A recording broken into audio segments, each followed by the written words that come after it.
all once again. Wish you all the best. Thank you.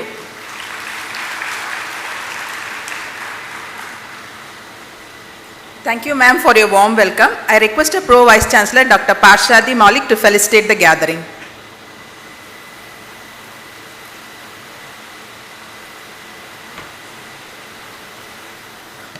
Thank you. Honorable Chancellor, respected Vice President, Vice Chancellor, Assistant Vice President, Director, Undergraduate Admission, my Deans and Directors, faculty colleagues, all the students of this batch and their parents, very good morning. I would like to congratulate all the students for getting an admission to VIT. In fact, this year we received 2,20,000 applications just for 5,100 BTech seats. The competition was very tough, but you could make it. I would like to congratulate your parents also. In fact, if you see the ranking of Vellore Institute of Technology, Government of India ranking, and IRF ranking, say, we are ahead of all NITs except one. We are ahead of all central and state universities, again except one, and we are ahead of all new IITs. Of course, we are ahead of all private universities, I am saying in engineering. Whenever you go outside, people ask why VIT is different. What is the secret of VIT? Why people from all over the country, even other countries, they come and want to study in VIT. Immediately I say it is because of we have a management with vision. I would like to mention one or two points. In 2014 November, University Grants Commission, Government of India, they decided that they will go for CBCS, means choice-based credit system. And in 2016 they started implementing. And we implemented choice-based credit system in 2009. Not only that, in 2017 government took a new scheme called Institution of Eminence to make world-class university for India. I can very well remember in 2010 our founder, Chancellor, he constituted a committee to make VIT a world-class university. So, list is very big. In fact, the way our thought leaders, they think and the vision works, and that is why our students, they are much ahead of others. And the recruiters, industries, they find our students are much ahead of others, and that is why they recruit our students, and the students get more than one job here. So, this is the way we are progressing. In fact, our Honorable Chancellor always says, India should lead the world and VIT should lead the country in education. And slowly we are making it happen. Last 3-4 years I have been observing one thing, that students, before coming to college admission, they see where they will get job, what will be the salary. I would like to mention here as a professor that you focus on learning and how to get the control of your subject and ultimately how to become the leader of the subject. Many of our students, we have more than 1 lakh alumni. They are working across the globe. Many of them are leaders, are leading their team from the front. Leaders become leaders because of their contribution to the field, because of the things, new things they do and give to the world through their innovation. It is only possible if you are knowledgeable, if you have a skill. Knowledge will give you a skill.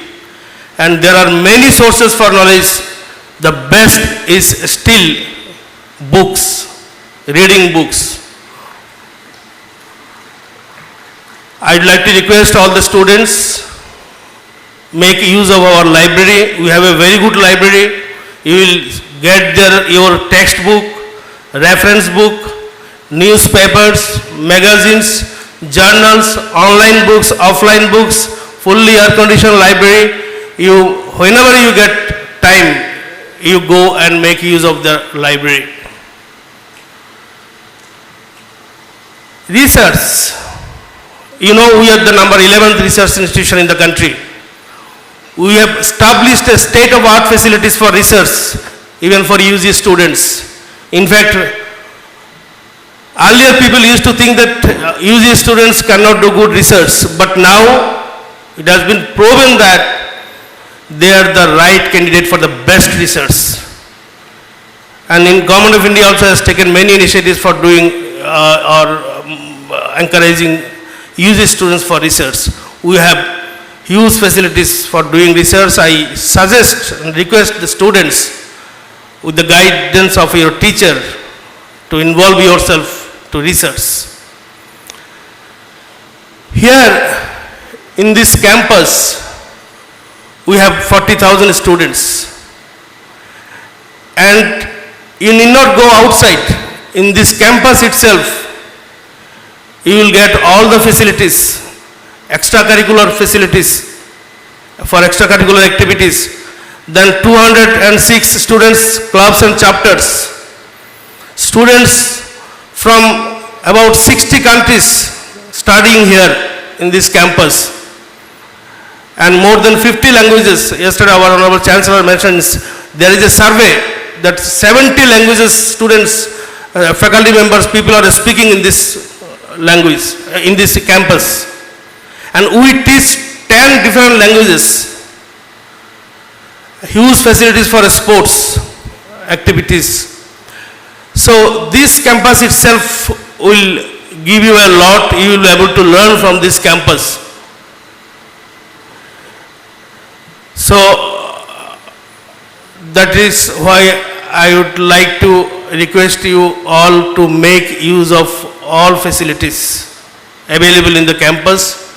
And here students come just not for degree, not for only learning the subject, only academic advancement. Actually our approach, holistic approach, work towards the overall growth of the student. And that is why again industries like our students. And we have already established that atmosphere here so that holistic development of students is possible. They can become the lifelong learner. And that is why our students are doing good. I am sure that all of you will be the leader either in academics or in research or in industry or as an entrepreneur. We have huge facilities to become an entrepreneur for a startup and use all these facilities and build your career, grow with BIT. Thank you very much. Wish you all the best. Thanks for your valuable insights, sir. I cordially request our Vice Chancellor, Dr. Rambabu Kodali, to felicitate the gathering.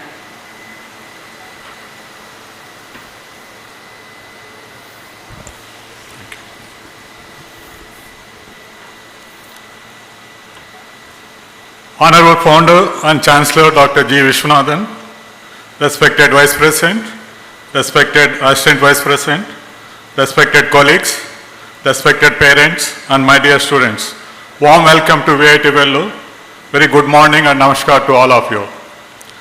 Both the campuses of Institute, Vellore and Chennai, has more than 60,000 multicultural students, including research scholars, foreign and NRI students, representing from all the states of India and more than 61 different countries.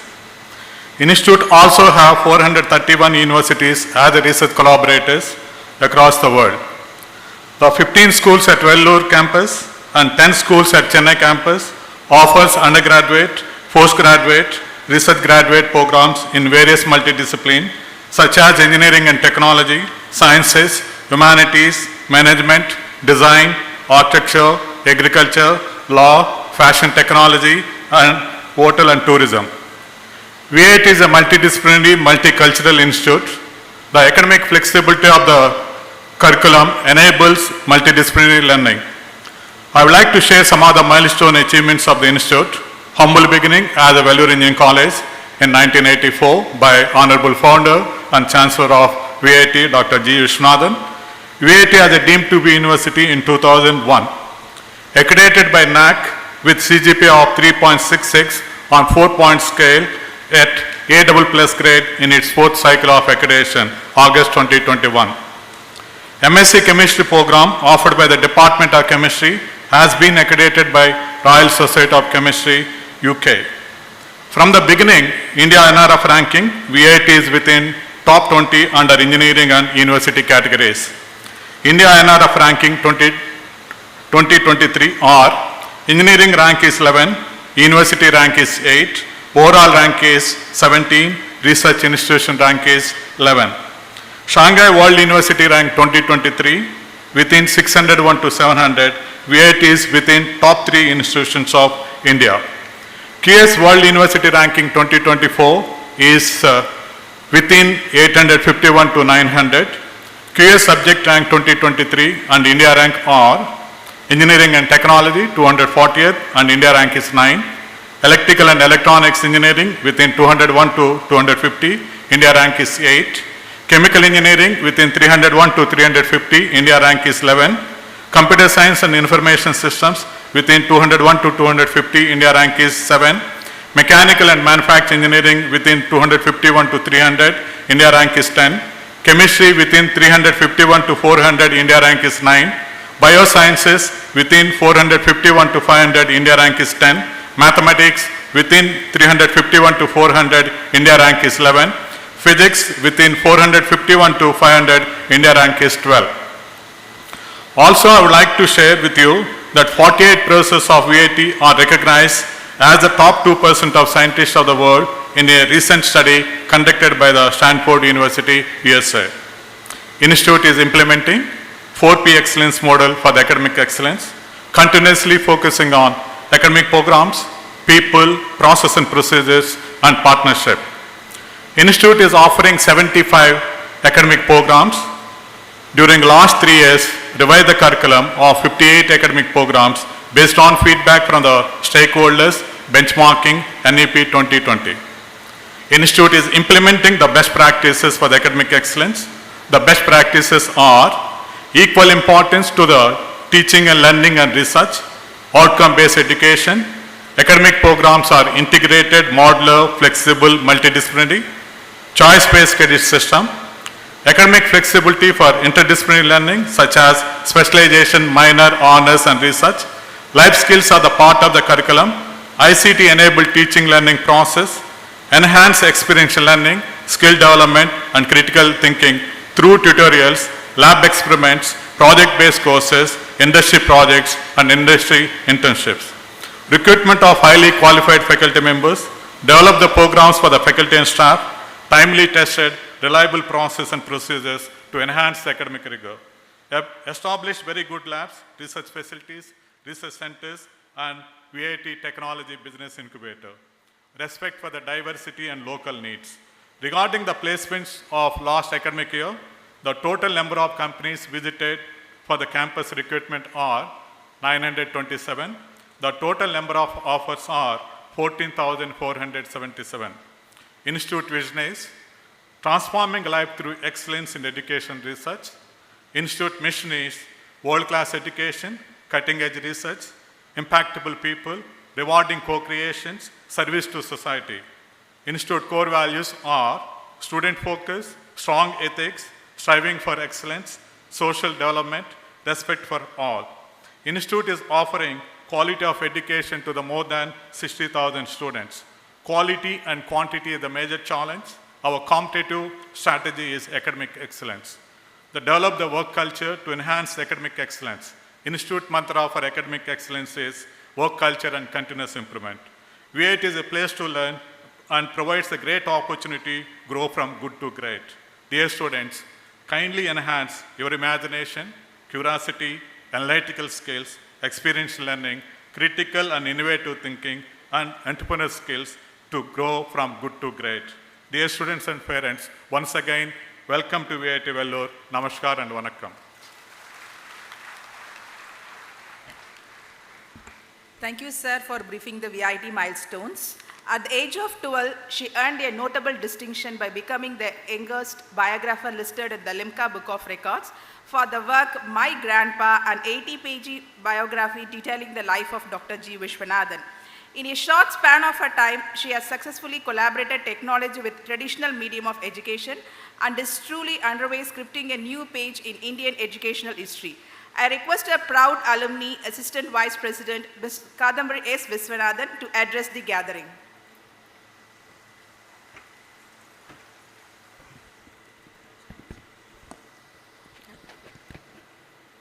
Beloved Chancellor, Vice President, dignitaries on and off the dais, faculty colleagues, the fresh incoming batch of 2023, both the students and parents, a warm good morning to all of you. It is indeed my pleasure to be here to welcome you all to the VIT family. It is not just the 4 years that you're going to spend here, but the lifetime association that we and the bond that we are going to share is going to be a truly wonderful experience for both VIT as well as you, the students and parents. So I have one distinguishing feature that sets me apart from the eminent dignitaries on the dais. I am a VIT alumni. I did my BTech in Biotechnology, so I'm happy to be here when the SBSC school is also being inducted. So a lot of all the old faculty that you might encounter in the coming days, they were all very young when they were teaching me. So I can assure all of you that you are in the right hands. You will going to be bombarded with a lot of information. This transition from school to university is a very big one. School to college itself is different, but to a university is an even bigger challenge. And to a university like VIT that is always on par with international standards, it is going to be a difficult transition period. My advice to you is to listen to the information carefully. I know there is going to be a lot of information put out, and please approach the right people to get your doubts clarified. Please do not, always rely on WhatsApp group messages, Telegram information sent to Telegram, but please approach the right people. Your proctors, your program chairs, your deans are always there to help you out. I thought I will share a small story because, like I said, because I did my BTech from VIT and was one of you just few years back, one thing that I think should help you, apart from all the wonderful academics that we have to offer, but what helped me to come here to this place. So I'd like to say a small story. A lot of people from Tamil Nadu would be familiar, but a majority of crowd would not be aware of this story. So it is a religious story. So it's a story about Lord Shiva and Lord Parvati and the family. So in the local religious tradition, it is that Lord Shiva and Lord Parvati don't have one son, or Lord Ganesh. They're blessed with two children.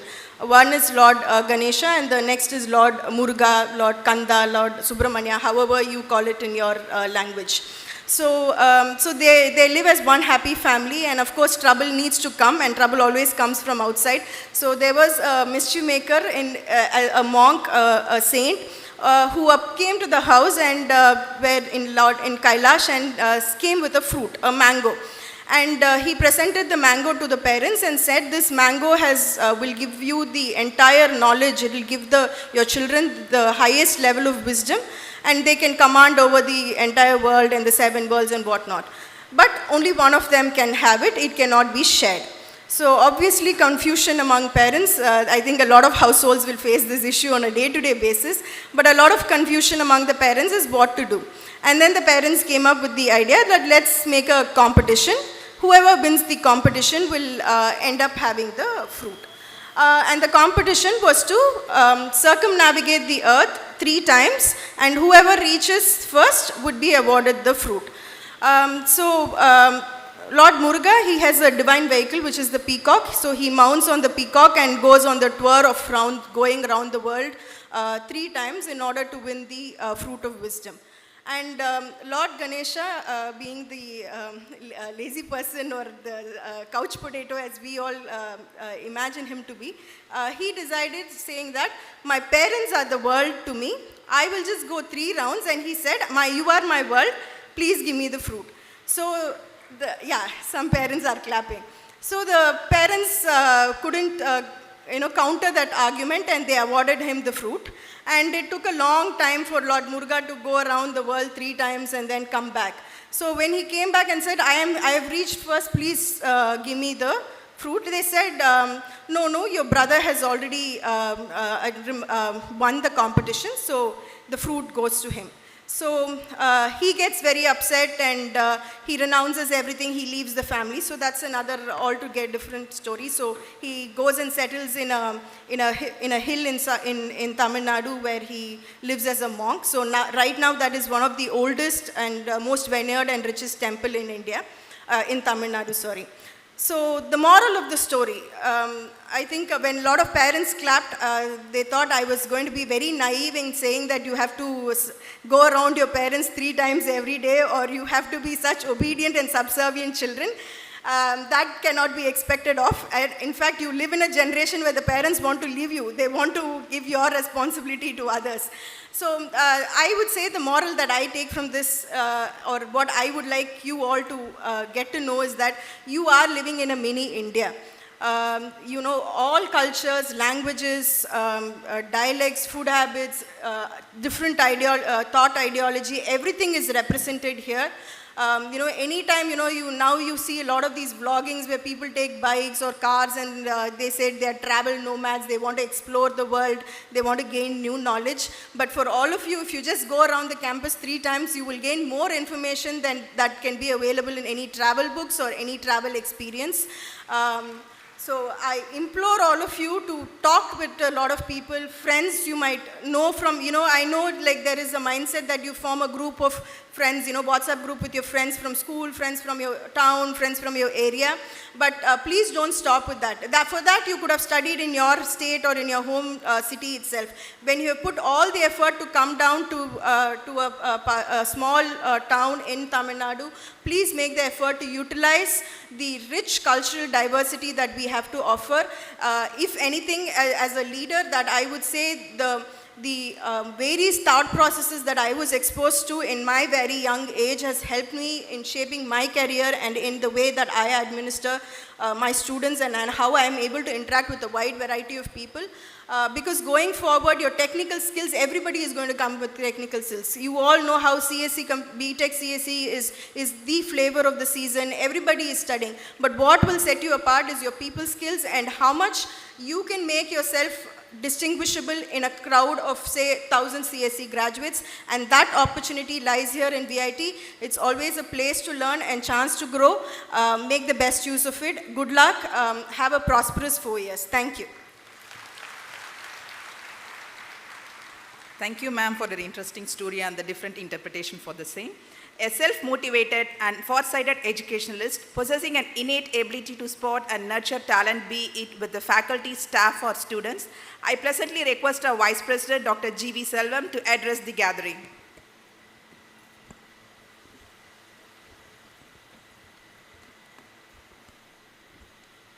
Respected Chancellor and other dignitaries on the dais, off the dais, Deans and Directors, parents, students, good morning. At the outset, I'd like to welcome you all to VIT family. It's not an institution, it's a VIT family. We started with 180 students. Now we have 40,000 students here itself. I'm not going to talk about academics. We have so many people, professors here to talk about academics. First, keep smiling. Happy is important. You should be happy and parents should be happy. Enjoy your life. You are here to enjoy your life. Yes, academics is important, but enjoy your life. First, love yourself and love your parents, love your country. Be a good human being, good citizen. That's the most important thing in your life. Enjoy small, small moments in your life, which you miss in later life. Here you should focus on 4 important things. One is knowledge, skills, attitudes, and human values. You join VIT not for degree. Degree is just a paper. You should gain knowledge.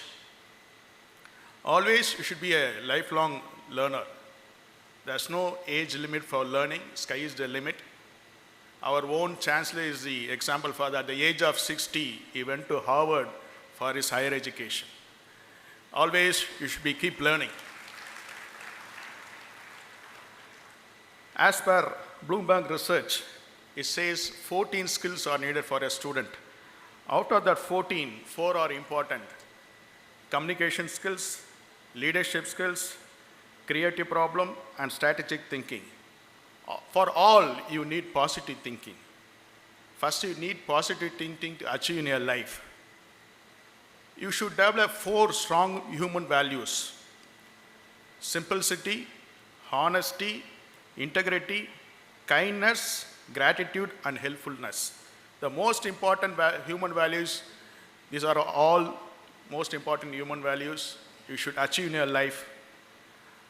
As per Swami Vivekananda, the more you come out and do good to others, the more our heart will be purified and God will be them. If you help others, God will be with you. At the junction, I like to say a small story. Once was a rich family in a cosmopolitan city like Mumbai or Delhi. They has to go to vacation, maybe in Europe or US or UK. Always they go to vacation to abroad. In one summer, his father, that family head, wants to go to his native place. He was a first generation entrepreneur, but he was very rich.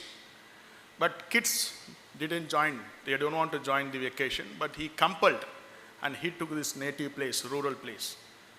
There was no much facility to stay there, but they stayed for a week and came back to the home.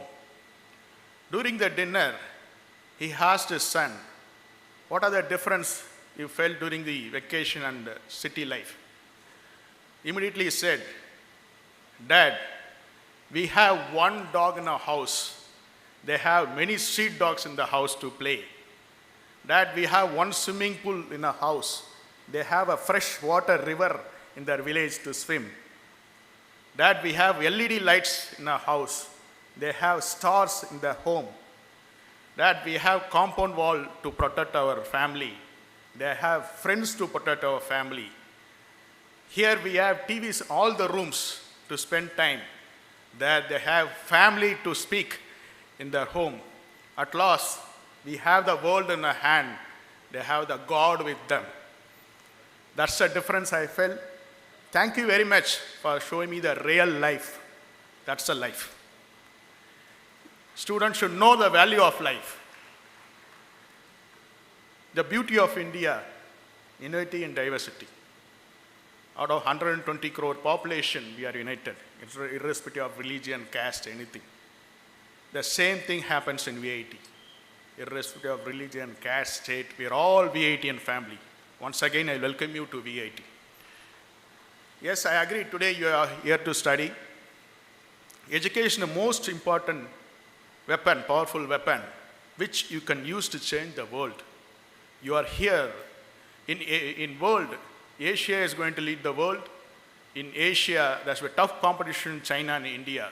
India has a maximum advantage of having maximum youth. So we are going to be the future leaders.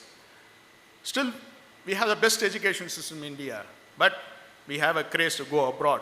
Yes, I agree, for the PG they want to go abroad. But my request, yes, go there, learn there, earn there, return and serve your mother country. You should serve your mother country.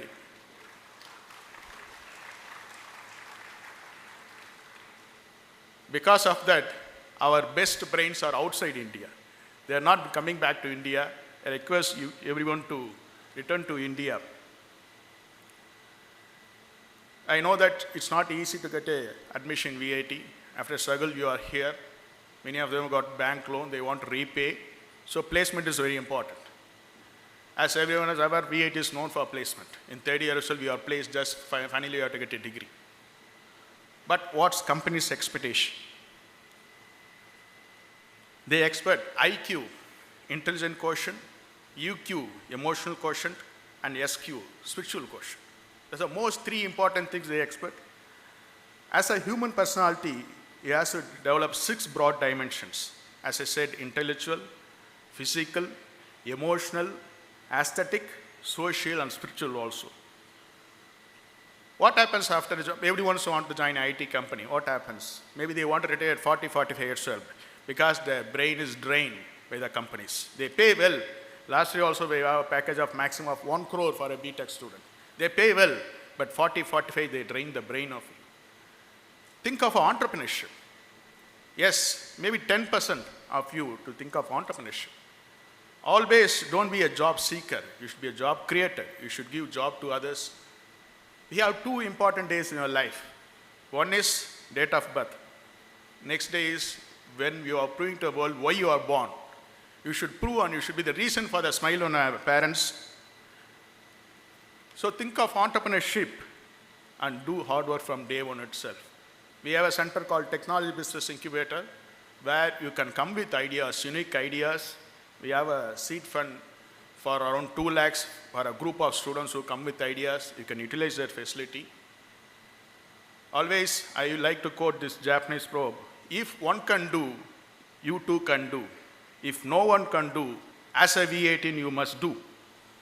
On behalf of V18, as a Vice President, I assure we will take care of your ward with love and affection. Don't worry, we are here, take care. Only thing is we are very strict in hostels. You know that around 26,000 students are staying in the campus. It's very difficult to manage. So discipline is the most important thing in your life in V80. Please look into the rules and regulations, including parents. You have signed so many undertakings. Please read that undertakings and rules and regulations. Learn from yesterday. Always life teaches lessons to us. Learn from yesterday, live for today, and hope for tomorrow. Always I used to end with H and H, hard work and honesty. I request you to be honesty and do hard work. All the best. Thank you.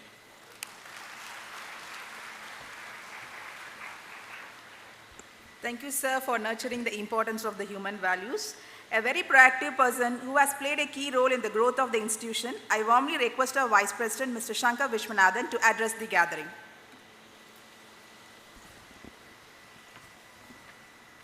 Good morning. Good morning. Respected Chancellors, and who are sitting from here to here, welcome. And who are sitting here to that last, here to here, good morning to all, because I cannot read all names. Okay, everybody already explained academic, non-academic, and general, whatever. But I can say some advice. Who are studying? How many people are biotechnology here? Please raise your hand. Okay, almost 100 people, whatever. Many people try for medical, but if you're not available, so you were moved to medical, biotechnology. But you have chance for medical course from biotechnology. For example, who are studying the biotechnology, they can do project from medical course, medical project. If you completed medical project, you can join MS Neuro in USA. Without MBBS, you can join MS program. So, you can do doctorate program. Okay. And computer science, who are studying here, if you want a higher study, you can continue for integrated PhD or PhD. MDech is available for your information. And a very, very important point. Make sure you maintain 75% of the attendance. If you not meet, you cannot not allow to exam. Do you understood? Okay, parent, please collect your ID number from your ward. That ID number, you can log in our website. You can see your ward, mark, attendance, everything.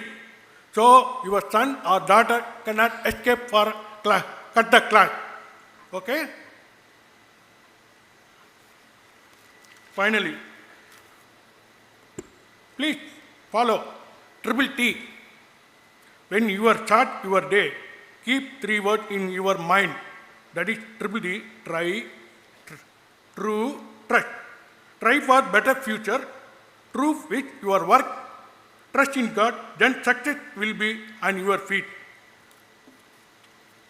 Life is 3 years, EEE. Yesterday was experience, today is experiment, tomorrow is expression. Use your experience in your experiment to achieve your expression. Triple D, that is famous from Tamil Nadu. Kadamai Kanniyam Kattupadu. That is duty, dignity, discipline. Katravi, Maryata, Anushasana. If you follow this one, you will get a good life, bright life. All the best. Thank you.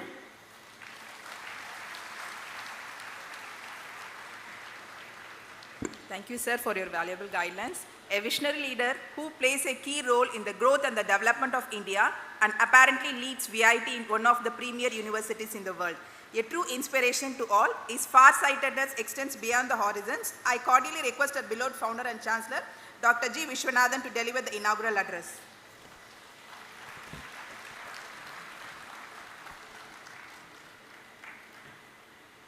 Good morning. Our Vice President, Mr. Shankar Vishwanathan, another Vice President, Dr. G.B. Selvam, our Vice Chancellor, Dr. Rambabu Kodali, Pro-Vice Chancellor, Dr. Parsadi Malik, Registrar, Dr. Jayabharati, Director of Undergraduate Admissions, Dr. Kalachelvan, other directors, deans, professors, my dear students and respected parents, very good morning to you. At the outset, let me welcome all of you to VIT, and I always say VIT is more a family than an institution, because we have such a close relationship with all our students, not only present students, even our past students. In fact, we have around 120,000 students who passed out of VIT. Almost all of them are in touch with us, or we are in touch with them, because we would like them to come up in life, and not even a single student should go back in the life.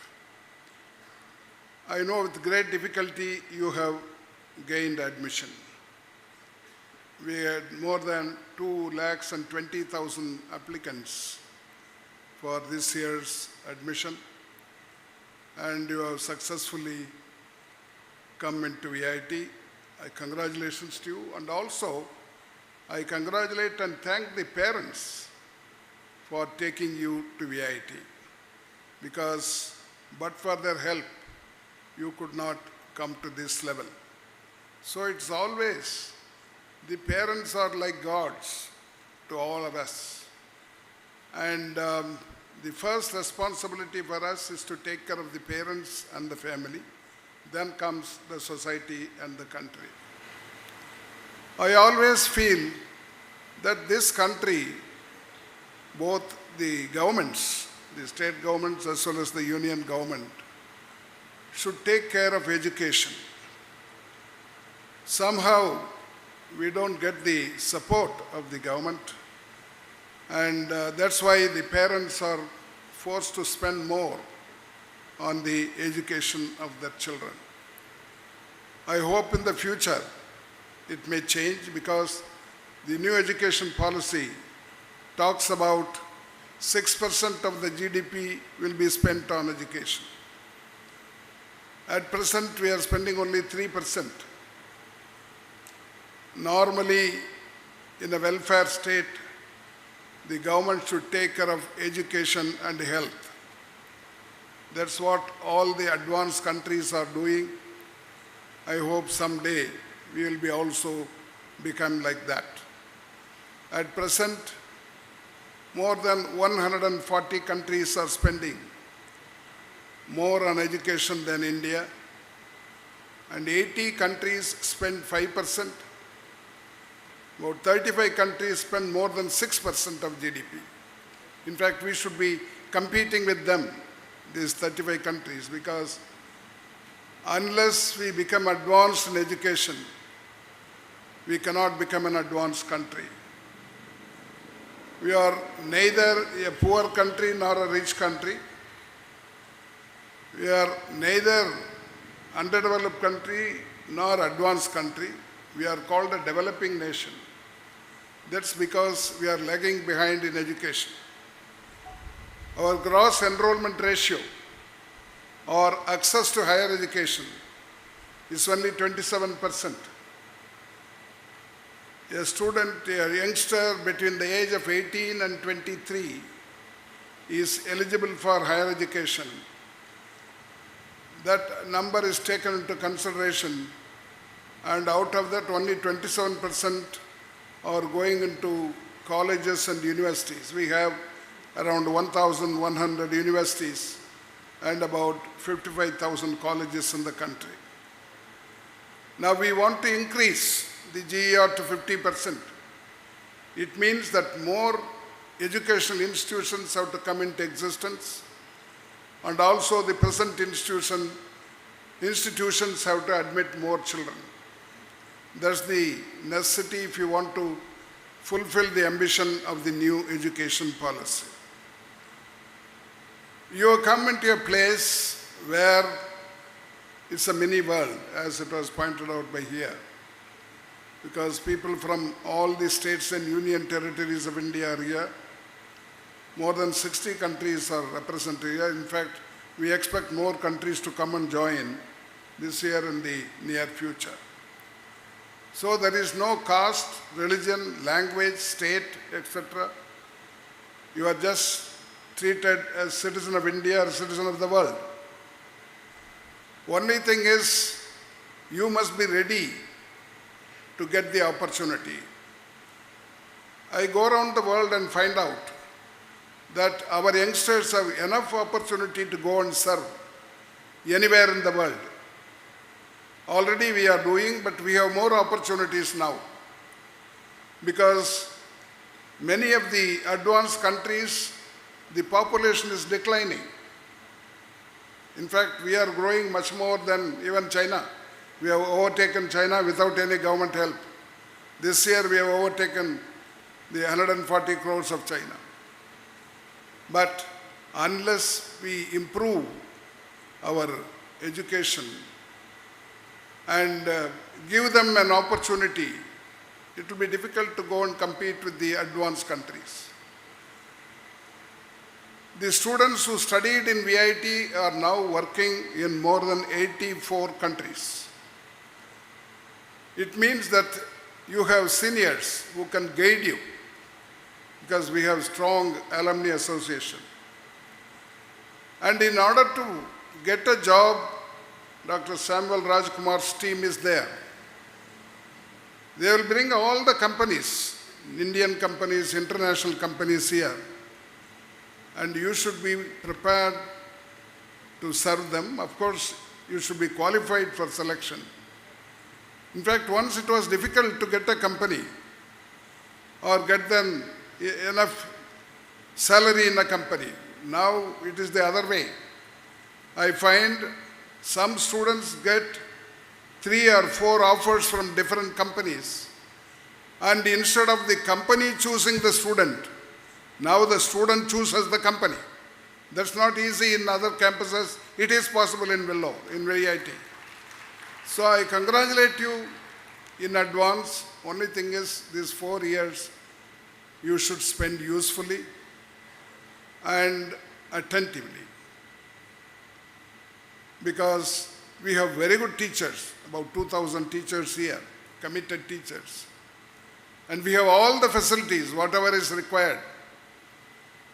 In fact, we want to be updated in syllabus, in facilities, everything on par with the most developed countries of the world. And once you complete your studies here, you can go and join anywhere in the world, either for masters or higher education or for companies.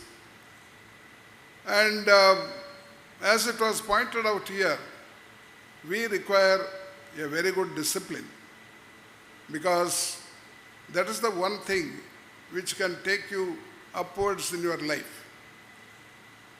Take for example, some of the youngsters get into the bad habit of smoking and drinking. Normally people don't talk about this, but I want to be informing you that this campus is free from smoking and drinking. These are the two evils which will destroy your health. In Tamil they say, I'm sure it must be there available in other languages also. சுவர் இருந்தால்தான் சித்திரம் எழுத முடியும். Unless there is a wall, you cannot write on it. You cannot have a picture. So you want a very good physique, very good health. And liquor is nothing but slow poison. It will destroy your life. So I want you to be free from these two evils. If you have already in this, there are some students possible. You just take a decision, a vow, that you will never do it in the next 4 years while you are going to be in VIT. In fact, if there is somebody known to you, a friend, who is under the influence of these two habits, try to wean him away from this. If you think that you are unable to come out of this, unable to quit these deadly habits, it is better you quit VIT. Because we want absolute discipline and we want good citizens. With this, you will be a weak person, you will be a sick person. A sick man can never achieve anything in life because he will be always worried about his body, his physique. So be careful about this. You have all the ample opportunities here, all clubs, chapters. Apart from academics, you can spend your life, you can grow, you can develop yourself. We will give you all the possible things for you. Only thing is you should be prepared to take it up and grow yourself. Ultimately, you should be a winner. Wherever you go, you should be the leader.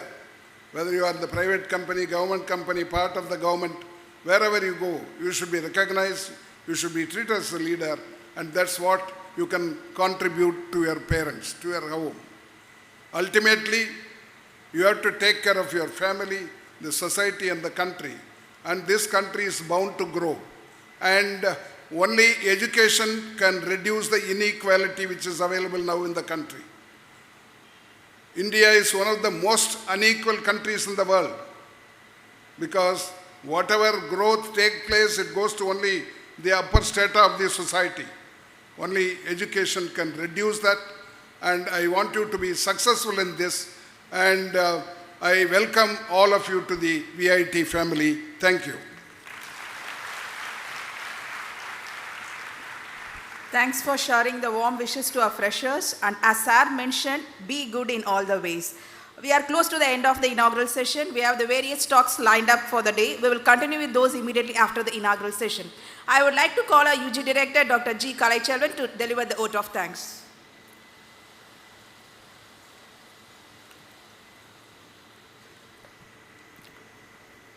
Thank you, Dr. Sujata. Honorable Chancellor, beloved Vice Presidents, Mr. Shankar Viswanathan, Dr. G. V. Selvam, erudite Vice Chancellor, Pro Vice Chancellor, Registrar, beloved faculty, deans and directors, VIT staff family members, dear freshers and proud parents. சுத்த அறிவே சிவமென்று கூறும் சுருதிகள் கேளீரோ. So this was the statement given by our great Tamil poet Bharati long back. It means that the pure knowledge is the God.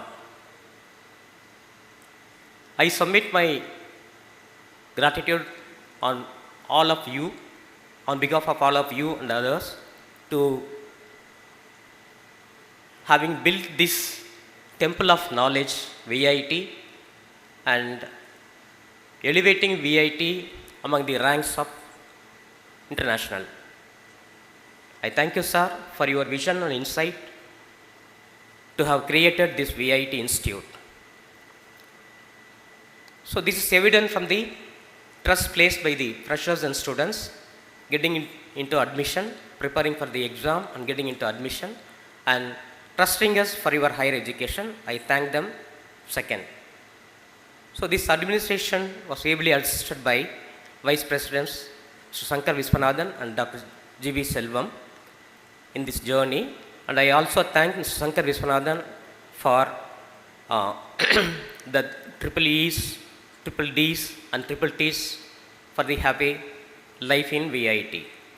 I also thank Dr. G.V. Selvam for his advice to enjoy life amid excelling in the academics. So living happily every day is most important, whether in academics or in job. And as a nature lover and a conservationist, his advice is very important for us. Thank you, sir. I thank Assistant Vice President for sharing her experience as alumni in VIT and advising students to seek right guidance among faculty and students. I thank the Vice Chancellor for bringing out the accreditations, accolades and other rankings of VIT, and I thank the Pro Vice Chancellor for advocating the importance of academics in students' life. I thank Dr. Jayabharati, the Registrar, for welcoming all and introducing the dignitaries.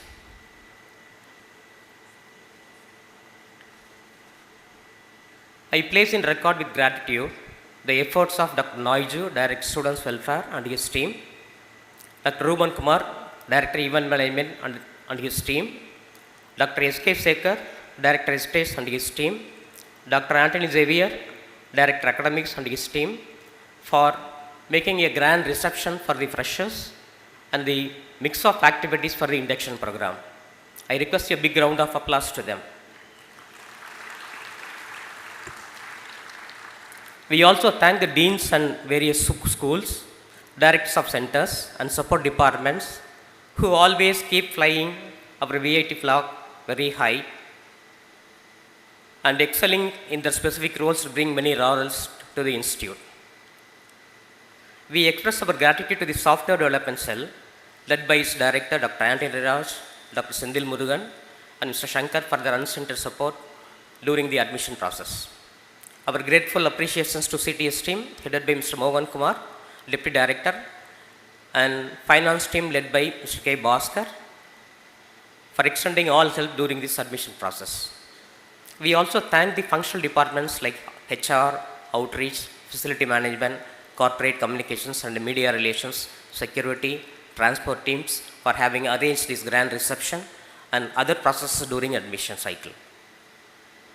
We appreciate with gratitude the timely support from various faculty and staff members during the various stages of the admission process. Last but least, I personally thank Dr. Sivasankaran, Assistant Director UG Admission, and the members of UG Admission, the telephone team, mail support team, the ad hoc employees for their untiring efforts, commitment, dedication to achieve 2.24 lakhs applications in this admission cycle. So there are many more who contributed directly or indirectly to the admission process. I gratefully acknowledge their unsung heroes here. Once again, on behalf of the management and faculty, I welcome you all to VIT family and I wish you all a joyous learning, happy student life and a bright future. Thank you. Good day, ladies and gentlemen. Thank you, Professor, and thank you to all the dignitaries on the dais. Let's wait for a few minutes and then start the session. I request the parents to, dear students, to stay back and we have a very informative session after this.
training partners who will train you when you are on campus itself. So in case if you want to pursue your MS outside India or GATE or JRE, so all these trainings are also conducted on campus, so that after your class hours and during the weekends, you can get trained yourself to get into those higher educations.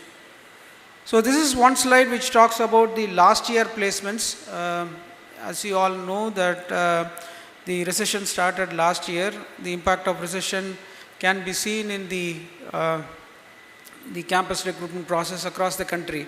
But still VIT was able to attract more than 900 companies on campus. There were about 14,000 plus offers rolled out because we allow students to take multiple offers. There were about 9,000 students, 90% of them getting placements on campus. And our average salary is also about 9.23 lakhs per annum. There are about 4,000 people have taken Super Dream offers. What's a Super Dream offer? We have different categories of companies. So if you are, if the company offers more than 10 lakhs per annum, it is termed as Super Dream company. Companies that offer between 6 to 10 lakhs are termed as Dream companies, and less than 6 lakhs are termed as regular companies. So there are about 4,480 students have taken 10 lakhs and above packages, and around 600 students, more than 600 students have taken packages over 20 lakhs per annum. So any company that offers more than 20 lakhs is considered to be a marquee offer. There are about 600 students who have taken those kind of offers. So you may be wondering, I am from a specialization branch. I am not from the core computer science. Will I be eligible to sit for all the core computer science companies? Yes, the answer is yes. The companies that come on campus, they do not differentiate on the whether you are a core engineering computer science student or an IT student or a BTech CSC with data science or IoT or blockchain. So the initial recruitment process is common for everyone. The companies that come allow all the students from these branches also to sit for the placements. So that's the only thing is actually the skills that you are going to carry on for your interview process will define your selection process in any company. So you can check with your senior students who have graduated from this institution whether they were allowed to sit for the process. And if you are from biotech background, so we allow biotech students to take a Dream core offer. So most of the biotech companies come in the 8th semester of your study, whereas the IT companies, the consulting companies, the analytics companies, they also recruit biotech students. Even if you are taking an offer with a consulting company or a biotech or a analytics company or an IT product company for that case, you are still eligible to attend biotech recruitments as and when it happens. So VIT allows you to take multiple offers. VIT encourages students to go into their core domain. As I told you, VIT, the number of companies visiting VIT has been on the rise over the years. Last couple of years we have attracted more than 900 companies on campus. So our ISCTC was 1 crore last year. A couple of students have taken this 1 crore. When I speak now, there are 17 students of the current final year batch. We have just started with our placements. There are 17 students, BTech students from the current batch have taken CTCs of more than 50 lakhs per annum. So our average salary is also increasing. This is 9.23. This is across all the courses, including the MSc, business school and other science courses. But if you take BTechs, it will be 12 lakhs and above. That's our average salary over the years. Okay, I already talked about Super Dream offers. About 4,000 plus students have taken CTCs of more than 10 lakhs per annum. So this will be my last slide, but please pay attention to this slide. This is more important. So you might be wondering, why should I be bothered about the campus placements which are going to happen in the final year? I have just entered the college. I am in the first year now. Why should we be worried about campus recruitments which may not happen in the first 3 years of my study?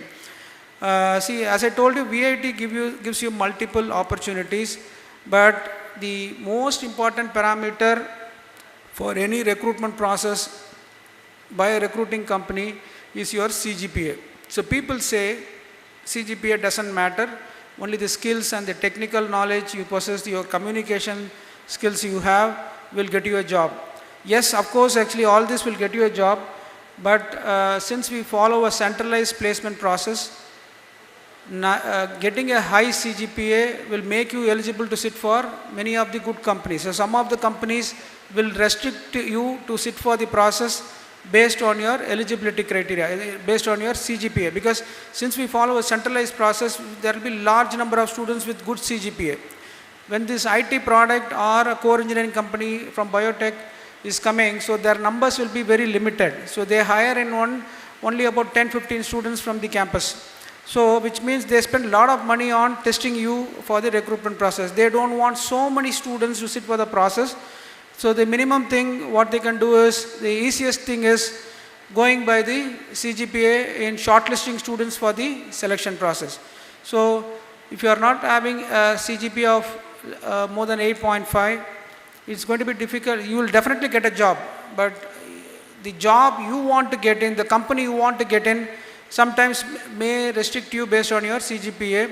So, and this CGPA cannot be built in your third year and fourth year. So you have to start building your CGPA right from first semester onwards. So from first semester onwards, please focus on your studies. Please ensure that you keep good grades right from the first semester, which will help you in your campus placements when you come in the final year.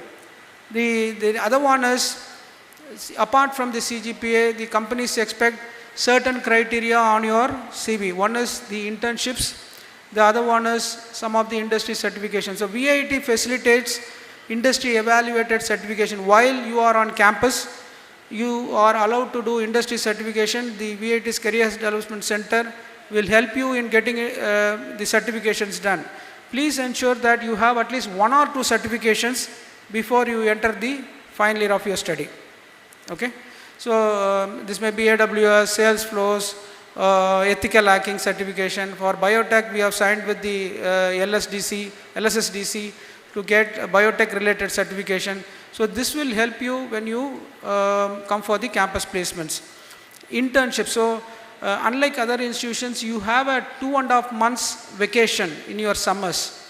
So please enroll yourself or go and do an internship with any of the companies. So having a large volume, it may be difficult for us to get you internships, but there are many startups which do not pay stipend, but they offer internships. So please don't mind on your stipends. Go and start working in a startup so that you gain a lot of experience and technical skills, and this adds a lot of value to your resume when you start attending your recruitment process. So importance of soft skills courses. So we start our campus placement training right from the first semester onwards. You will have a soft skills course embedded into your curriculum. So many students do not give importance to the soft skills courses because they think I am in first year, anyways I will prepare for the recruitment process in the final year. So any recruitment process will have an aptitude test, logical test, coding test.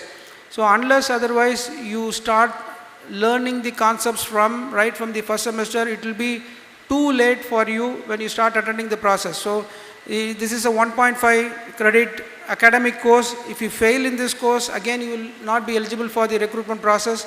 So please ensure that you give a lot of importance to these courses and clear these subjects before you come for your final semester of your, before you come for the campus recruitment process.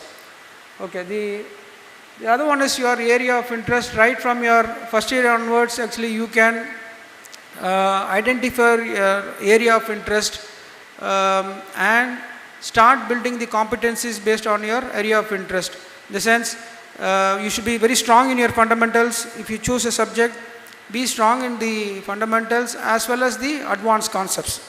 So this will make your campus recruitment process much more easier when you go for the process. The recruiter will ask you what's your area of interest during the recruitment process, and the questions will come only from there. So if you are strong in fundamentals from the subjects that you have chosen as your area of interest, it will be very useful, and your third semester and fourth semester subjects are going to be very important in the sense most of the recruitment questions will come from your third and fourth semester. You cannot go and say that, sir, no sir, I studied that in my earlier semester, I forgot now. So whenever you learn these subjects, please ensure that you are very strong in your fundamental concepts. The last one is actually we have more than 100 clubs and chapters. All the recruiting companies give importance to your extracurricular activities. So whether you are part of some NGO, whether you are part of some clubs or chapters. So please go and join. See, there are hundreds of clubs based on your interest and passion. Go and join some clubs and be active in it. So this also adds a lot of value to your resume. Okay, so if you are from computer science background, you would have seen this impact of recession. Though these IT services companies have not recruited in the previous years, some of the big companies have not recruited. This year also may not recruit. But as you all know, because of the US visa regulations, there are a lot of GCCs, what they call GCCs, the Global Capability Centers. There are 1,700 of them have set up their shops in India. So they have already started coming into VIT. So there are about 300 companies from these GCCs who offer a minimum CTC of 7 lakhs to 50 lakhs. They have already started coming into the campuses for recruitments. So your future is safe. The only thing is actually you are supposed to build your skills and your CV right from your first semester. I wish you all the best and I warmly welcome you again to VIT. Thank you.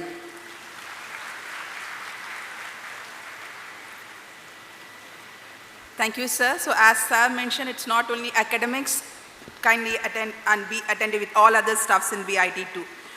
It's time to know about the other verticals that support the academic progress of your wards. In this regard, I'd like to invite our studious Dean Academics, Dr. Anthony Xavier, to explain the academics and curriculum that act as a backbone of the education system.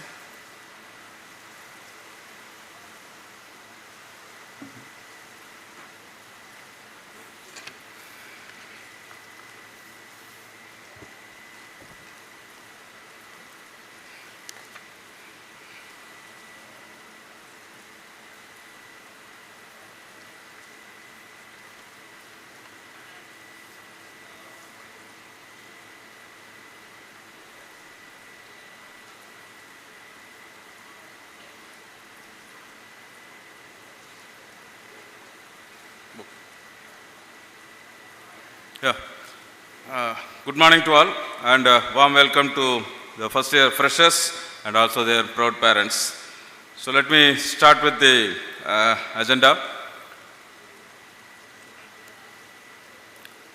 So we follow a semester pattern system in an academic year. There are 2 semesters, fall and winter semester. Usually the fall semester starts from the month of July and for the first year students, whenever the admission process gets over and whenever you join, it starts. And in this year, it is from August 14th onwards, from the coming Monday. That is the first instruction day for fall semester for the newly admitted students, for all the programs, UG and PG programs. Of course, today there are only BTech students from Biotechnology School and Computer Science Specialization program. So, your first instruction day starts from 14th of August, coming Monday. That's the fall semester starting date. And it goes up to the month of December, 2nd week. And then your winter semester starts on 3rd of January. So academic calendar will be circulated and it will be shared with you. And we follow 5-day a week pattern. And that's Monday to Friday, that's the working days. And sometimes very rarely, 1 or 2 Saturdays may be converted as instruction day if there is any unforeseen event during the weekdays or if there is any university festival or university program where we need to declare as a non-instruction day. In such cases, only the subsequent Saturday may be converted as an instruction day. And whenever that happens, prior information will be shared with all the students and the academic calendar on VTOP will also be updated. Here, the VTOP is the unique learning management system for which every student will have their own unique login credentials, and in fact the parents also will have the login credentials using the registration number of the student, you can log in and the parents can check the feedback or the activities of the of your ward. So from students' point of view, all information which is available on VTOP is reliable and final. On VTOP, you have lot of menus. You can later explore that. Once you get your login credentials, you can just sit and explore all those menu and activities which are directly involved, which you have to note down on a day-to-day basis. Particularly the academic calendar, the academic activities, the academic calendar, then your curriculum, syllabus, those things you can leisurely see and go through it. Then the continuous assessment test 1 and test 2 schedule, the assignments, what your faculty member have given and what is the deadline for that. All those activities, all those events are to be checked on VTOP. Then towards the end, you will have the academic grades, transcripts, academic history. All those data will be made available, and that is a reliable source of information. You can get some clarifications from your seniors or friends or program chair or HOD or proctor. Everything is fine, but the information what is shown or what is displayed on VTOP holds good, and that is the final thing. About VTOP, we will come to know by the Director SGC in the next session. And the academic regulation applicable to you is also posted on VTOP under academics menu. You can sit and go through all those. It's a 42-page document. You cannot download it. You can only view the document and you can understand the rules, regulations or guidelines, policies related to academics. And this is about the regular semester pattern till the end of your program study. Only for the first semester, the courses will be registered by the academic coordinator of your school. From second semester onwards until you graduate, the beginning of every semester, you have to register the courses on your own. And we follow a 15 weeks semester. That means 75 instruction day plus 7 days for continuous assessment test 1 and 7 days for continuous assessment test 2. All put together, it will be a 90 days per semester. So starting from August 14th, it will go up to December 12th. Then you will have your final assessment test. After that, you can take vacation or a break. Then you can come back for winter on January 3rd. And this is the academic calendar. Before at least 1 or 2 months before the end of each semester, I will be communicating the academic calendar for the subsequent semester so that you can plan your travel to back home and plan your travel accordingly to the campus and without losing any instruction day.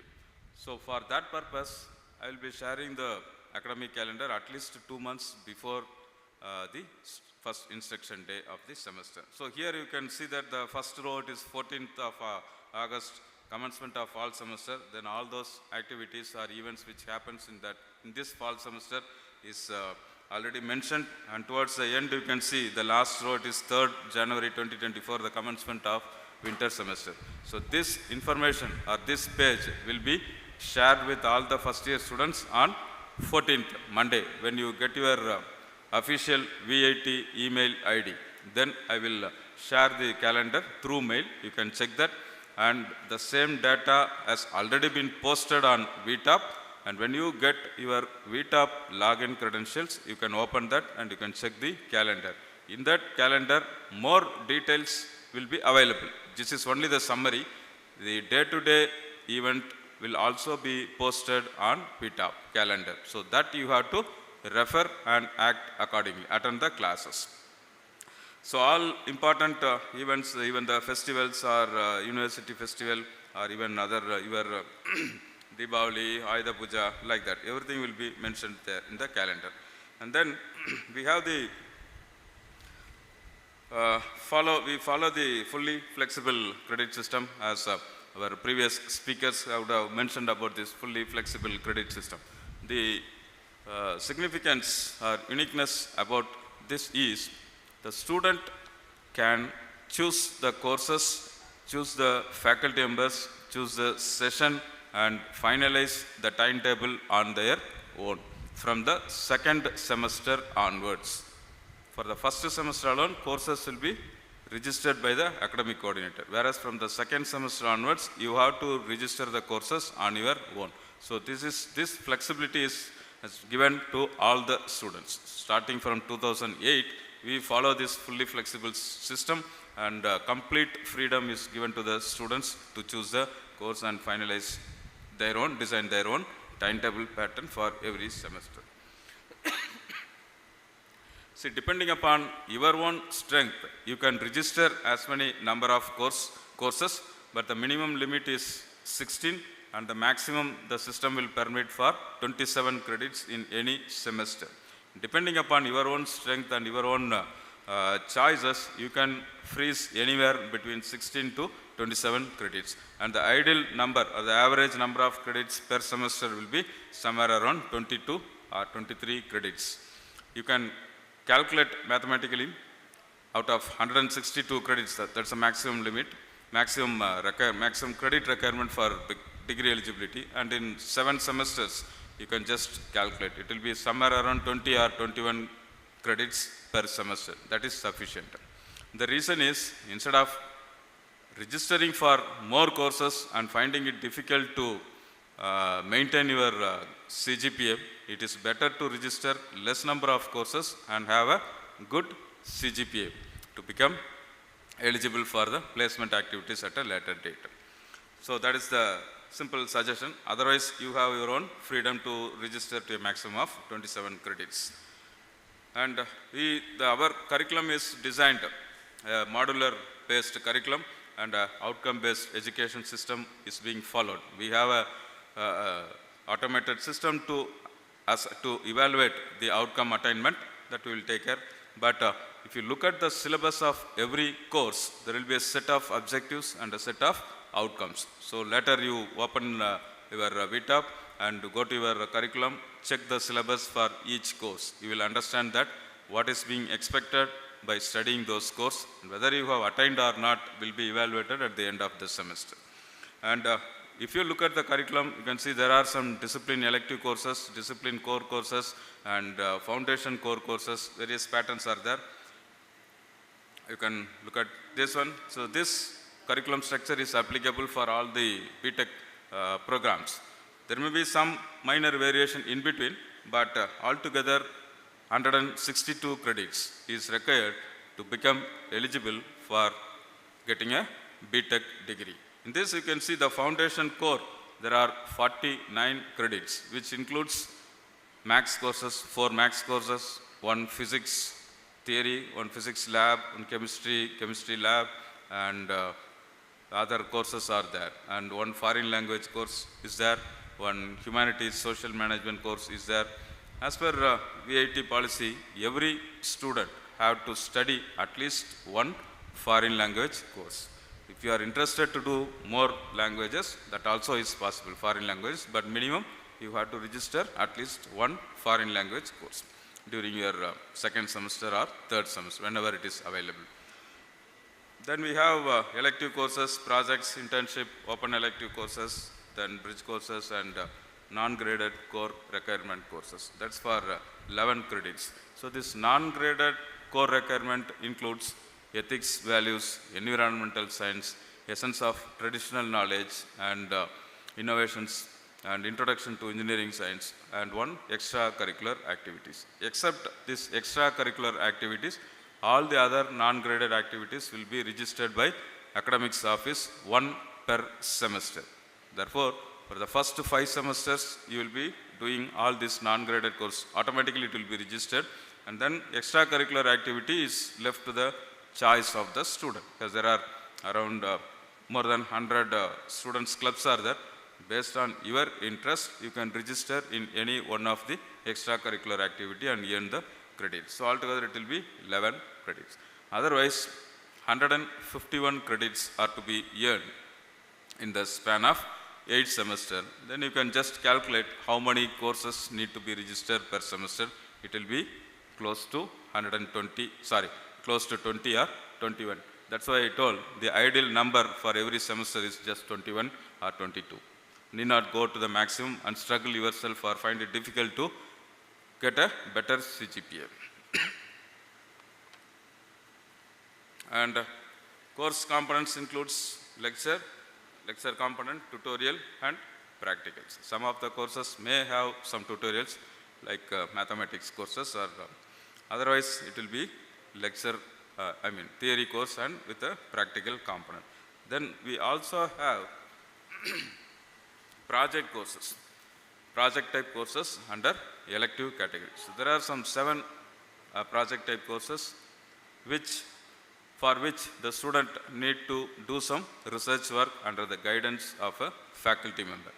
So once the tangible outcome is attained, then the course will be completed and your faculty guide will award the marks and suitable grade will be awarded at the end of the day. So this project type courses, there is no time limit. You can complete it in 3 months or within the semester, or you can extend your work to even 1 year or even beyond that also, until otherwise you are satisfied and your guide is satisfied that a tangible outcome in the form of a design pattern or in the form of a good quality publications. Once it is attained, your guide will conclude the work and award the marks. This is another course. And this is a timetable pattern what we follow. This is just a pattern. We have slot system. For the morning session, we have 7 slots, A1 to G1 slot, and in the afternoon session, we have A2 to G2 slot, theory slots. It's for 50 minutes, 50.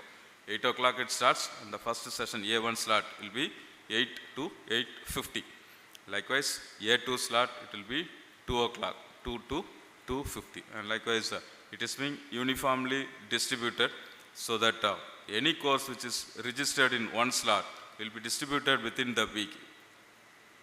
And laboratory slots, we have 1 to 30, L1 to L30 the morning session, and L31 to L60 for the afternoon session.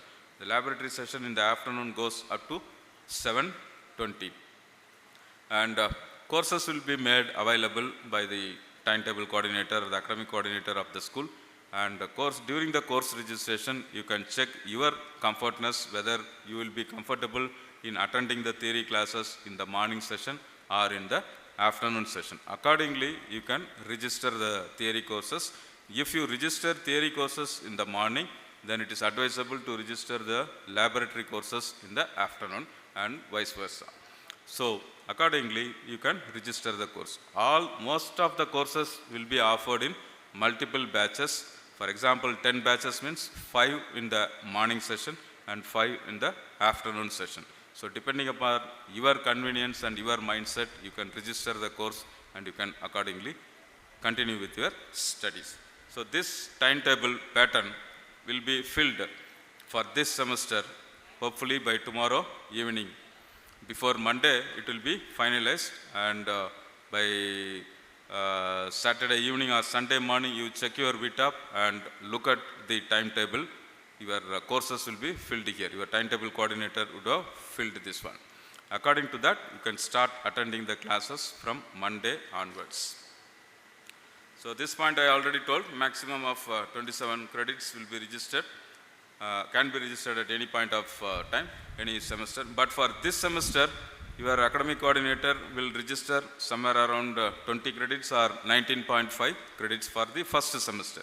Being the first semester, your academic workload may be little bit minimum to make you comfortable and get a good CGPA at the end of the semester. And here, there is an English proficiency test. All of you are expected to attend this English proficiency test by tomorrow morning. So you will get the schedule for EPT, that's the venue and the timing for EPT, and all the students have to attend this English proficiency test. Based on the performance of English proficiency test, an English course will be allotted for you. That English course may not be allotted for all the students. Don't compare the timetable with your neighbor or with your friend who is sitting along with you. Sometimes he or she would have scored better, or his or her English language might be comparatively better than yours. So that student might not have English in the timetable. Whereas based on your performance, you may have English. So those who have English in their timetable have to attend that English course. Those who don't have the English course in the timetable, no need to run here and there. That means your English knowledge level as on date is appreciable. So if it is not there in your timetable, you need not worry. And if it is there in the timetable, you should not ask any question, directly go and attend the English class for the whole semester. It is again graded, but it will not be counted for your CGPA, but there will be a continuous assessment test and final assessment test, and all formalities will be there for the English course. So those who have English course in the timetable have to attend the English course regularly from day one onwards. And these are other course options what we offer to the students. One is this audit course. The students who have a CGPA of more than 8 can opt for this audit course. A maximum of 2 courses. There is no additional payment for this. This is only out of interest. Say a biotechnology student, if the student is interested to learn some course in computer science, a course on artificial intelligence or a course on deep learning, something like that. If still interested, they can register that particular course under audit category. So after successfully completing the course, an U grade will be awarded in your transcript. So there is no additional payment. Out of your interest, you can study any 2 course during your study period. The next one is additional course. There is no maximum limit for additional course. What is the difference between audit and additional is, once you successfully complete this additional course, a grade will be awarded. It will not be counted in your CGPA, but a grade will be awarded. But there is an additional payment for this. But for audit course, when you complete successfully, a U grade will be awarded. It will not be graded. There is no additional payment. That is the difference between these two. So the same course, artificial intelligence, can be registered under any one of these 2 categories. The sole purpose is only to gain knowledge on the topic. Otherwise, there is no compulsion or there is no necessity. The third option is grade improvement. And unfortunately, if you have earned a lower grade in any of the subject during your first semester or during your second semester, but still if you are confident that you can earn a better grade at a later date, what you can do is, during your third year study, you can register that particular course under grade improvement category, and you can try to improve your grade. Instead of resting with E or D grade, you can try to improve it, and sometimes you may, based upon your knowledge level, you may get even an A or S grade, so that your CGPA will be boosted up.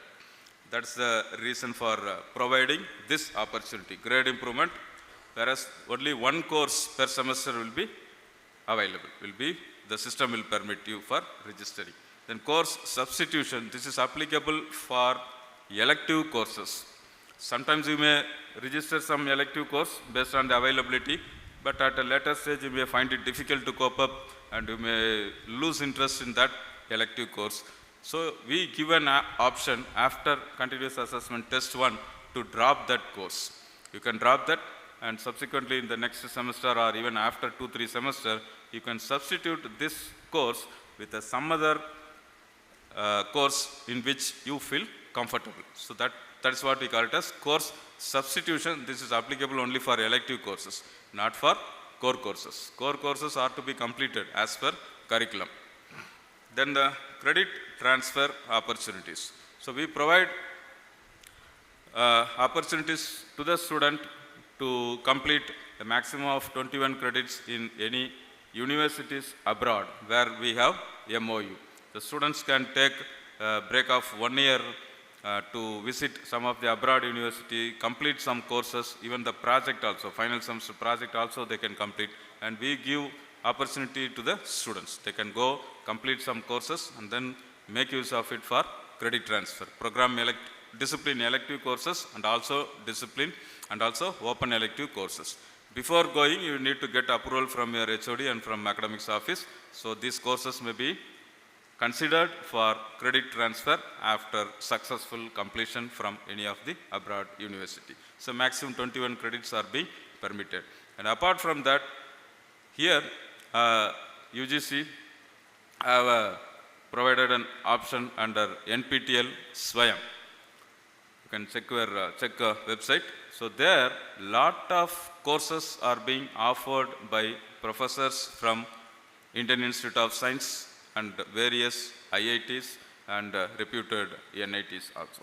So those professors offer some course under Swayam NPTEL portal, which we call it as MOOC course, massive open online courses. So the students are permitted to register for one course per semester, and that can also be claimed for credit transfer under open elective category. So that is purely an online course which the professors from IIT and IIC are offered. So there is a big list of 400, 500 courses depending upon your interest. At the beginning of the semester, maybe in the month of July or in the month of January, the link opens for in Swayam portal to register the course. So you can choose some course, of course with the prior approval from the academic coordinator of your school, and then you can register the course, and once you have successfully completed, you can upload the document and claim for credit transfer. So both options are there: within India, registering some course and completing, and going abroad and completing some courses for credit transfer. Both options are being provided. Then attendance criteria, the 75% attendance is mandatory to become eligible for attending the continuous assessment test 1, test 2 and also final assessment test. So from day 1 onwards, that's from 14th of August, your attendance will be counted. So don't skip any of the classes knowingly or unknowingly.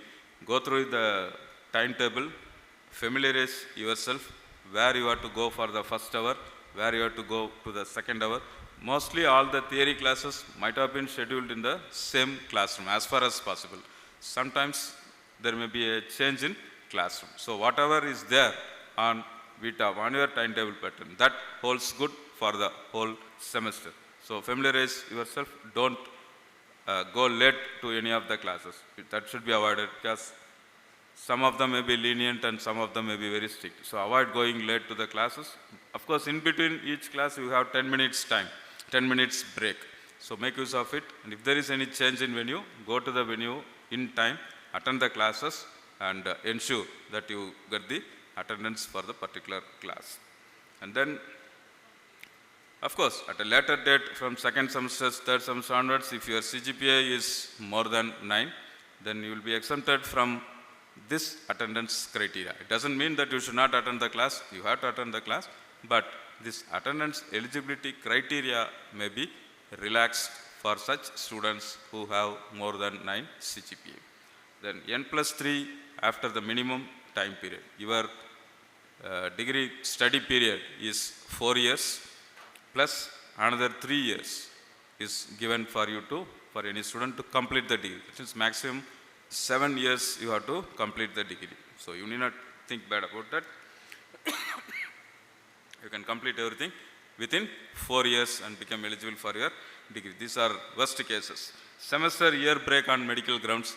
And sometimes if you felt sick seriously for more than a month, it is better to take a break for that semester, go home, recover completely, and then come back, re-register all the courses and complete it. Instead of landing with an F grade or N grade, it is better to take a break, recover completely, come back and re-register the courses and complete it successfully without any F or N grade. Then impact on academics due to indiscipline. So this word indiscipline have a lot of meaning. So don't involve in any of those indiscipline activities, violating the code of conduct, violating the policies, involving in malpractices during examination, all those things. Better keep away from all those things for your better, good academic career. And program migration option is available at the end of the first year. This is very limited option. somebody who is interested from biotechnology, if he is interested to migrate to computer science program, option is given, but you should not think good about it. It's very, very limited seats. 1 or 2 students may be permitted based on the availability of seats on the other program where you intend to migrate. So, circular regarding that will be issued by me during the month of February. If you are interested, you can follow that circular and do it. Otherwise, you can happily study in the branch or in the program in which you are admitted. Then, the Science Engineering Technology project is applicable for PG students. Still, if any of you are interested, you can do it. Then, about semester abroad program, I told there is a possibility of credit transfer for the courses which you complete abroad. The next one, this is assessment types and weightage. We follow continuous assessment system and we do not have any arrear policy.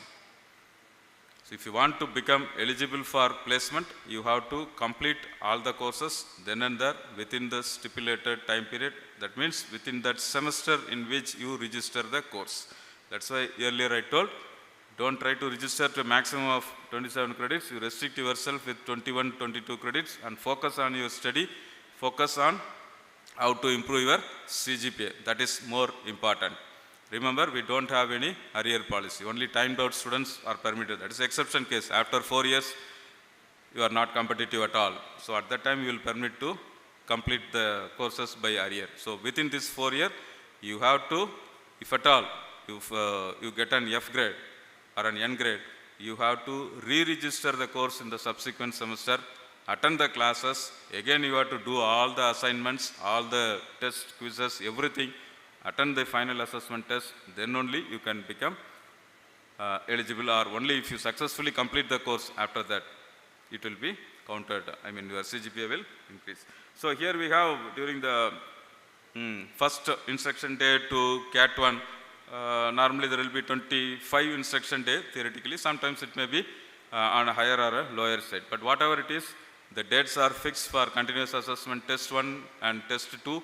It will be centrally organized by the academics office. It will be conducted by your school, but organization and scheduling, everything happens centrally. And you can check your VTOP login for the schedule of continuous assessment test 1 and test 2. And between that day, you may have your assignment 1, assignment 2 subsequently, and then quizzes. All these are taken care by the particular faculty member who offer the course. So they will decide when to conduct quiz, when to give assignment, what should be the deadline for that. Stick on to that deadline and submit the documents as on date. If you fail to do it on a date, the link will not be enabled again to submit the document. Obviously, you will lose the mark. The faculty member could not award the maximum mark if the document is not submitted in time. And for no reason, the deadline will be extended for any student. So stick on to the deadline, whatever is being fixed there. And it is my sincere advice to focus on your study from day 1 onwards. You have lot of opportunities, lot of activities, various diversions, all these things are there.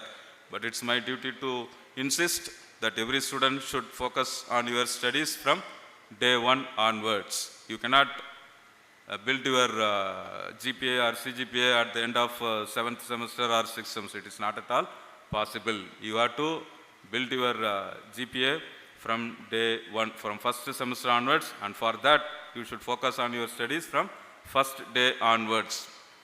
And then you can build up your CGPA so that you will be comfortable when you come to the 7th semester for your placement. Continuous assessment test will be conducted for 50 marks, 50 marks, and for 90 minutes duration, whereas the weightage is 15% for both CAT 1 and CAT 2. Then the others includes 30% where you have quizzes, assignments, case studies or seminar, whatever the faculty member decides. So it's purely in the hands of your faculty member. So 30 marks are there in the hands of the instructor, class instructor. So you have to work accordingly. Then final assessment test will be conducted for 100 marks. That will be for 3 hours and the weightage will be scaled down to 40 marks. If you total the last row, it will come to 100%. So this is the grading policy what we follow. letter grade S to F, and the value assigned for S is 10 and for F is 0. Accordingly, your GPA will be calculated for every semester, and the cumulative grade point average from second semester onwards will be calculated, and it will be displayed on VTOP. So whatever data is shown on VTOP is final, and that holds good. There are no chances for any error. 99.99% it is reliable and final. Being a software system, there may be some error of 0.001%, whatever it is, we are ready to rectify it then and there. Otherwise, 99.9%, whatever is shown, whatever is displayed on VTOP regarding your grades, regarding your course details, awards, marks, everything is final, what is shown there, and reliable things. So, for laboratory type courses and project type courses, we follow absolute grading system. Absolute grading system means whatever mark you score, if it is between 90 to 100, and S grade will be awarded. If the mark is between 80 to 90, 89.9, then A grade will be awarded. So like this it comes from. Whereas relative grading means the grades are awarded based on the relative performance of the students of your class. So even if you get 80, you may not get an A grade. Because if all the students or majority of the students get 80, then relatively the formula will decide what grade you will get. So it depends on the performance of all the students in your class. For example, 65 students in class means it depends upon it's a relative grading, and it is a complete transparent system. How the grade is being awarded will be displayed on your VTOP. Just by going through the transcript, the formula, the mark, and for which range, which grade is being awarded will also be clearly mentioned on your transcript. There is no room for any doubt or suspicion. Everything is transparent, which will be very clearly indicated in your transcript. Okay. So this is the last slide. As some of our previous speakers mentioned, you have plenty of opportunity at VIT for your personal growth, and there are a lot of rooms for upgrading your knowledge level or technical skills in various domain and various fields. So let me conclude by wishing you all a fruitful, technically fruitful stay at VIT for another 4 years. Thank you all.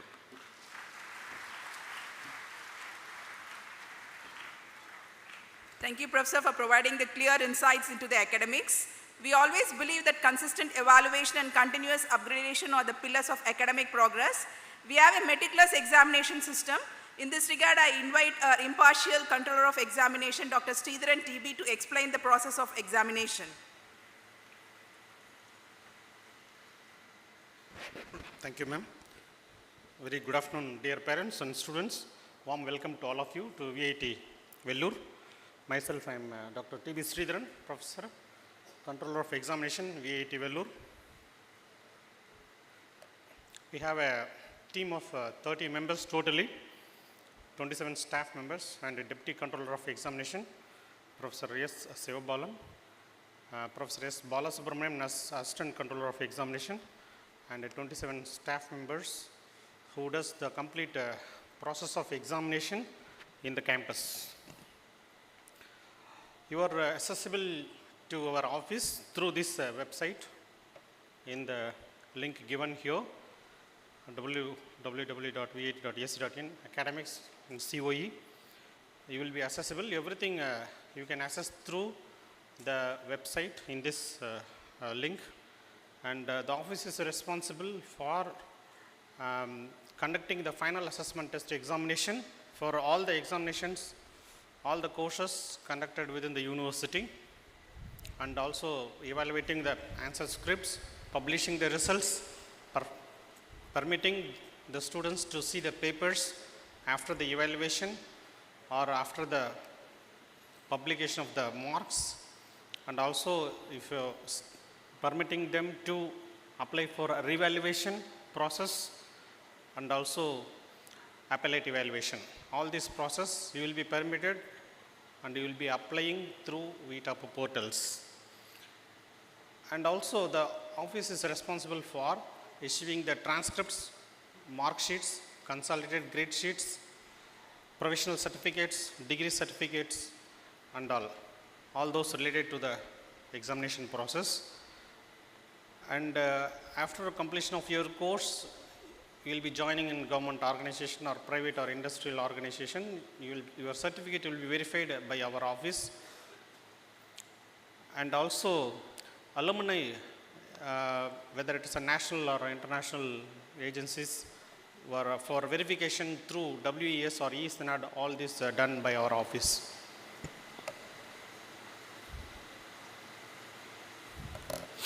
The examination in VAT, primarily two parts: continuous assessment test or continuous assessment marks, which is conducted by concerned faculty members, concerned schools, and the mark will be uploaded by them. Once uploaded, you can visualize your marks, whether it is a continuous assessment test 1, 2, or digital assignment 1 or 2, and the quiz. All those marks will come under continuous assessment test and continuous assessment test marks. Final assessment test marks after the examination, that is an annual or semester examination, we will be displaying during the publication of results only. The lab courses, project courses, comprehensive viva voce examinations, soft skill examination, industrial internships, these marks are all uploaded by head of the department or academic coordinator, or sometime the lab marks by the concerned course faculty members. Will also done by the school, but marks you cannot see at the time of uploading. You will be seeing only after the publication of the results. We conduct theory examinations as a final assessment test. During examination only you can write in your answers in the answer scripts. Thereafter the complete process is digitalized. It will be, your answer script will be scanned and uploaded in the VTOP login of your concerned faculty teacher within 24 hours. And he can start evaluating the answer scripts within a maximum of 7 to 8 days. At the end of 10th day of last examination, the results will be published in every semester.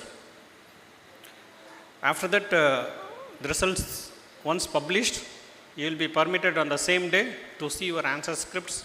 You will be allowed to apply for a reevaluation process in the same day. Maximum 2 to 3 days time we will give. Within this period you have to apply. If not applied, you cannot claim again in the later dates.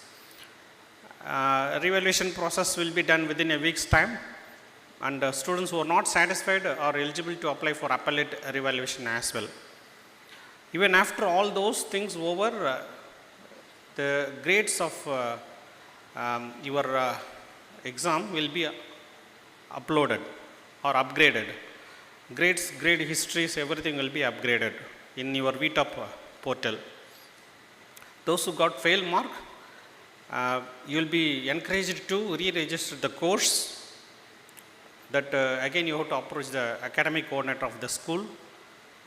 Rarely, some cases you will be permitted to write for re-FAT examinations under certain circumstances within the rule.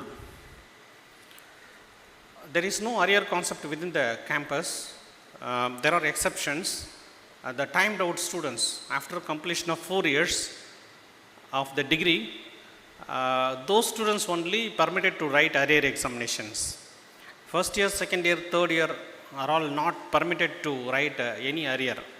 If someone fails in the examination, you have to again restart from the day one to complete the course.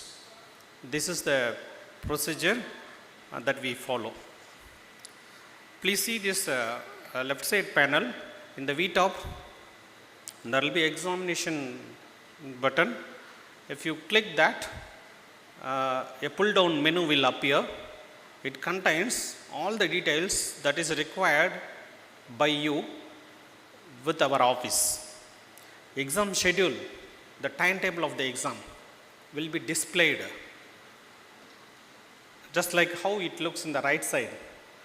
It contains the course code, course title, class IDs. Each and every class has their own identity number. It's very important. You should not, it is unique for each and every candidate, every course. And then date of examination, whether it is a forenoon or afternoon, exam reporting time, reporting venue, all these will be displayed to you, including the seat number. Seat number will be displayed in the form of row 1, column 1, or row 2, column 2. It goes on like that. In the beginning, we will help you to identify your seat.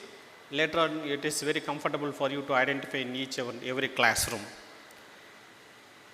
This is the schedule of examination timetable will be displayed to you just prior to your exams. The other exam panel, you can see after the results declared, you can click the button of marks. You can visualize your marks, how much marks you scored in the semester. You can visualize very easily. And semester after semester, it will be accumulated or populated in the form of grades, like A grade, B, C, D, E, F, and S grades are all explained already by Dean Academics, will be populated in your VTUP login. If you want to apply for paper seeing and revaluation, again there will be a button there. You can click and apply. Same way, if you want to upload the MOOC course, project reports, ECA files, EPT schedule, comprehensive Viva reports, all those you can upload it, get evaluated by the concerned faculty members. Arrear examination portal also available here, refat also available. So everything is available through your VTOP.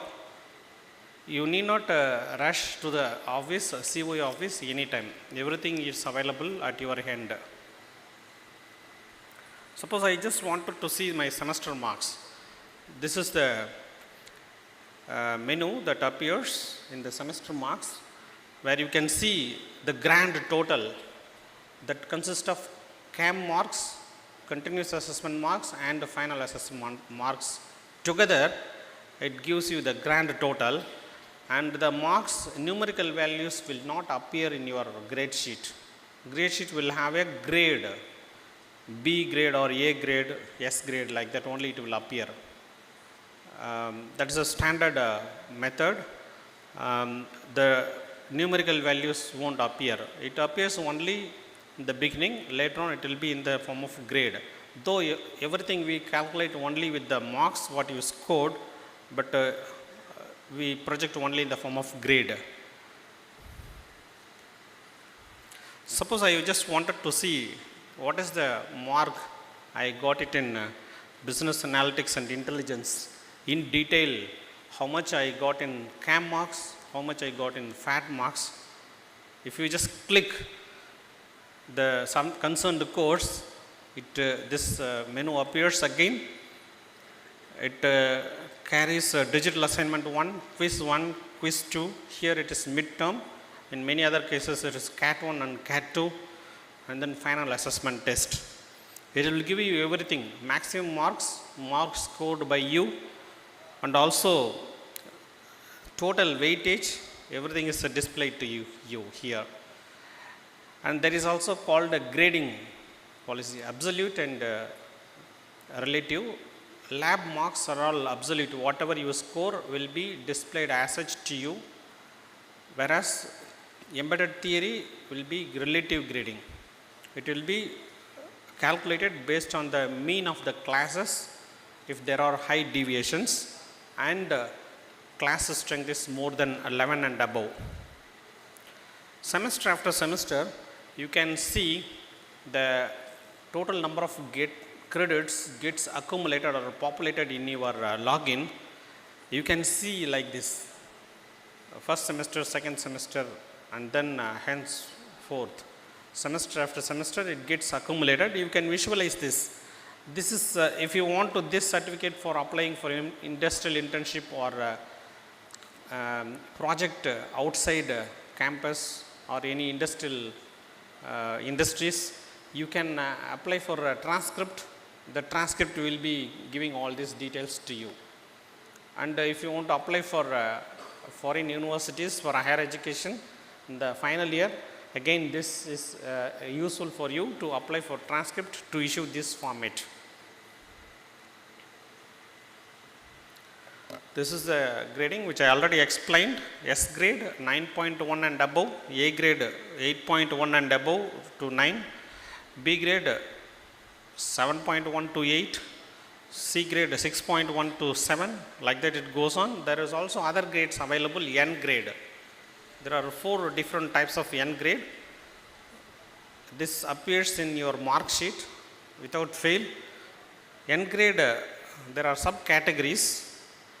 Any one of the component a candidate failed to attend, whatever I said now, CAT 1, CAT 2, like that, or lab marks, lab examination. If someone fails, it will appear as N grade, that comes under N1. N2 grade is due to debarred due to lack of attendance, 75% attendance, already informed to you. N3 grade is absent in final assessment test or examination due to some sickness or other instances. Some students fail to attend a FAT examination will come under N3 grade. N4 grade, if student tried for malpractices, exam malpractices, comes under N4 grade, but in your mark sheet, N grade only will be displayed. We have the data on the history of all the details, but only display will be in only N grade. W grade, you are allowed to register any courses in the beginning of your semester except first semester, as already informed to you. And in the second or third semester onwards, if you register, and you will be allowed to continue for 10-15 days, within that you feel difficult or you have extra workload, you can withdraw 1 or 2 courses. So under that circumstances, this W grade will be there awarded. It will be reflecting in your mark sheet. So you have to be very careful during registration. If discontinued means one course discontinued means it will be appearing as a W grade. U grade, already informed to you, successful completion of the audit course. P grade represents pass mark in the pass and fail courses. There are some courses like that. Y grade, if you ask for a transcript during final years or pre-final years for applying for industrial internship, the courses which you are perceiving during that semester will appear as Y grade. This appears only in transcript, not in final mark sheet. So why all this means? All these grades are, these symbols are appears in your final mark sheets, consolidated mark sheet. You have to understand, we under any circumstances, you cannot ask us to remove N grade, W grade or any other grades. It is rules, regulations that we cannot remove. The history, academic history will be followed, maintained throughout your mark sheets. This is the formula for relative grading calculation. Actually, this relative grade calculation is beneficial to students only. Some students feel that very low mark is awarded or high marks awarded to all the students. Under that circumstances, to neutralize that, this relative grading policy is there.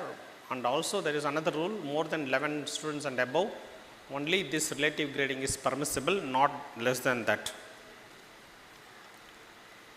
The controller of examination office is responsible for preparation of exam timetable, scheduling, conduct of final assessment test examinations of all the programs conducted within VIT University. We also permit a digital evaluation of all the answer scripts. Okay, and publication of results within time limit, 10 days from the date of last examination of the semester. Within 10 days, we publish the results. We also issue the grade certificates, transcripts, mark sheets, semester-wise mark sheets, consolidated mark sheets, degree certificates, rank list, gold medalists, and all. We issue all these. After completion of your course, you join in some other government organization, industries, or any other place. They ask us to verify the genuinity of the certificate, and we do that for all the organizations outside India, within India and outside. Beyond all this, we also follow the process of auditing the answer scripts after completion of the evaluation process. And finally, we also issue the duplicate certificates. So with this, this is the brief form of examination system. You will be learning slowly, one by one, during the course of your studies. All the parents, students are accessible for VTOP, and you can see the marks of your wards through your login itself. I wish all the best to all of you. Thank you. Thank you, Professor, for briefing the examination flow. To keep VIT on top, our software development cell has developed our own learning management system. I invite our skillful Assistant Director at SDC, Dr. Senthil Murugan, to introduce the VTOP.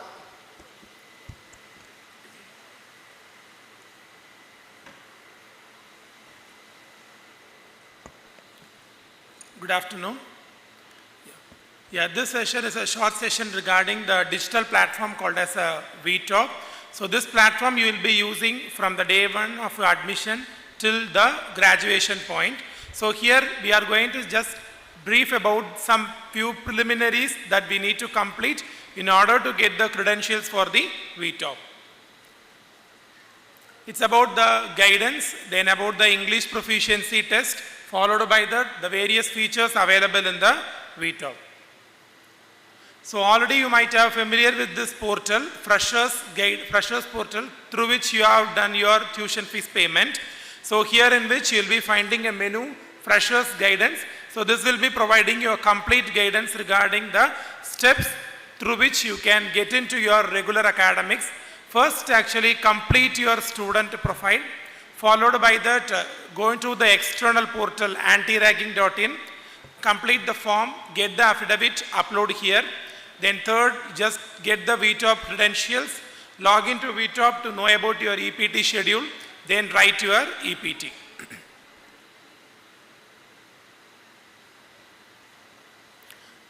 The student profile, so here you are requested to provide all your personal information, family information, and then your education information. Ensure that you are giving the correct mobile number of yours and then your parents, because through which you will be getting all the official communications from VIT. So after that, if you like to change any profile information, just send email to ugadmissions@vit.adc.in. Then if you'd like to change the mobile number of yours or else your parents, approach your proctor. He will be the first point of contact in this regard. Then after doing that, use that email ID and then the mobile number provided to get the OTP. Now you will get to know your register number and then the password for logging into the VTOP. Once you have logged into the VTOP, change the password immediately.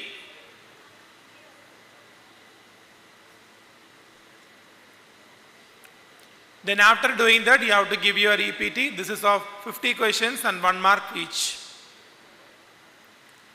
To know the EPT schedule, where you have to go to give your EPT exam, inside your VTOP, there will be a menu called Examinations. There you will find the menu, My Schedule. If you have any queries in the EPT exam or else your academics, you can contact the respective coordinator to whom you need to contact, that is also given in the guidance portal itself.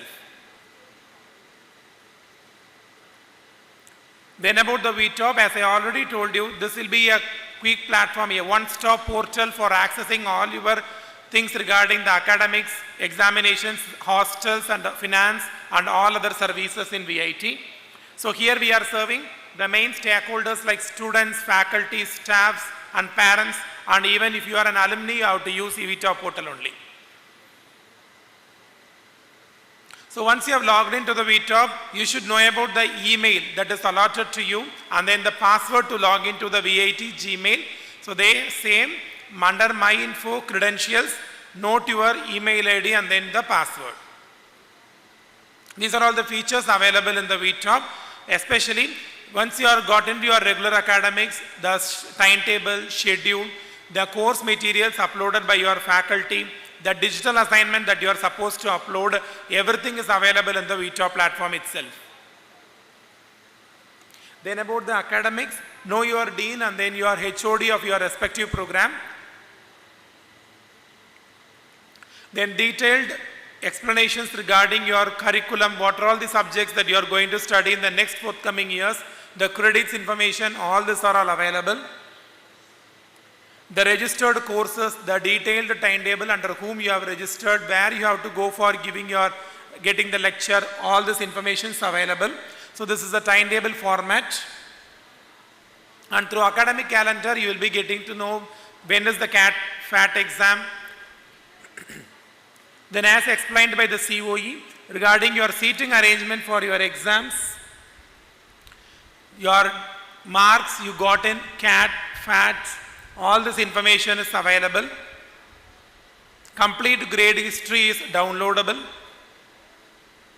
Then especially regarding the hostels, already you have used that freshers allotment order in the freshers portal, through which you will come to know about the room and then the mess, caterer where you have to dine. Once you have checked in, you can view the same information in the VTOP. And always it is a good practice to apply for the leave priorly before leaving. So get it approved through the proctor for the male students, and for the female students, get it approved by LH office. And regarding the online payment, all the payment oriented services can be done through the VTOP itself. And we can make use of wallet if you would like to use any services for first come first serve basis, and if you are facing any bank side limitations, make use of this wallet facility. Then other miscellaneous services, like if you would like to work for more than your regular academic hours, you can get the permission from the proctor or the respective coordinator. That also you can do it through VTOP. Then for your physical education, transport, semester abroad program registration, placement, everything is available over here. Your proctor information.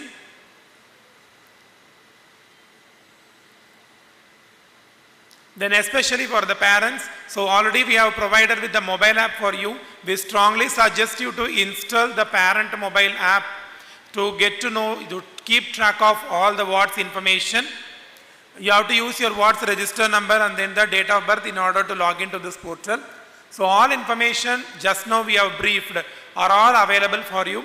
Additionally, you have provided with the facility to get record of the students' medical information, so that hostel student welfare will follow up. Your wards class attendance, daily hostel attendance, examination schedule, you can access them. And the tuition fees payment, hostel fees payment, everything can be done through your login itself. Yeah, actually if you have any queries regarding the admissions, you can send email to UG admissions. For the finance oriented, helpdesk.finance, email oriented issues, helpdesk.cts, and for any VTOP oriented issues, SDC, helpdesk.sdc. If you have any queries in your EPT exam or else in your regular academics, contact helpdesk.acad. Once again, welcome you all. Thank you.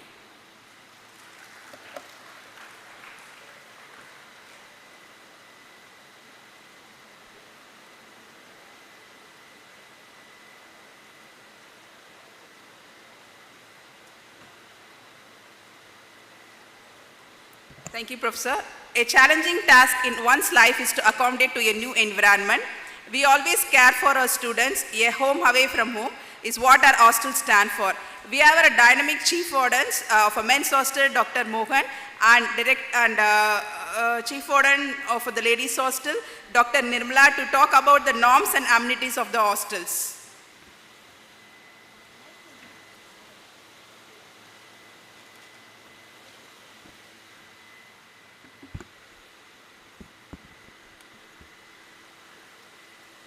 My dear parents, students, a very good afternoon. On behalf of both men's hostel and ladies hostel, I am welcoming you all to VIT and congratulating all proud parents and students for their new journey. I hope you all have listened the previous sessions from the different sections, from placement, examination cell, SDC and academics.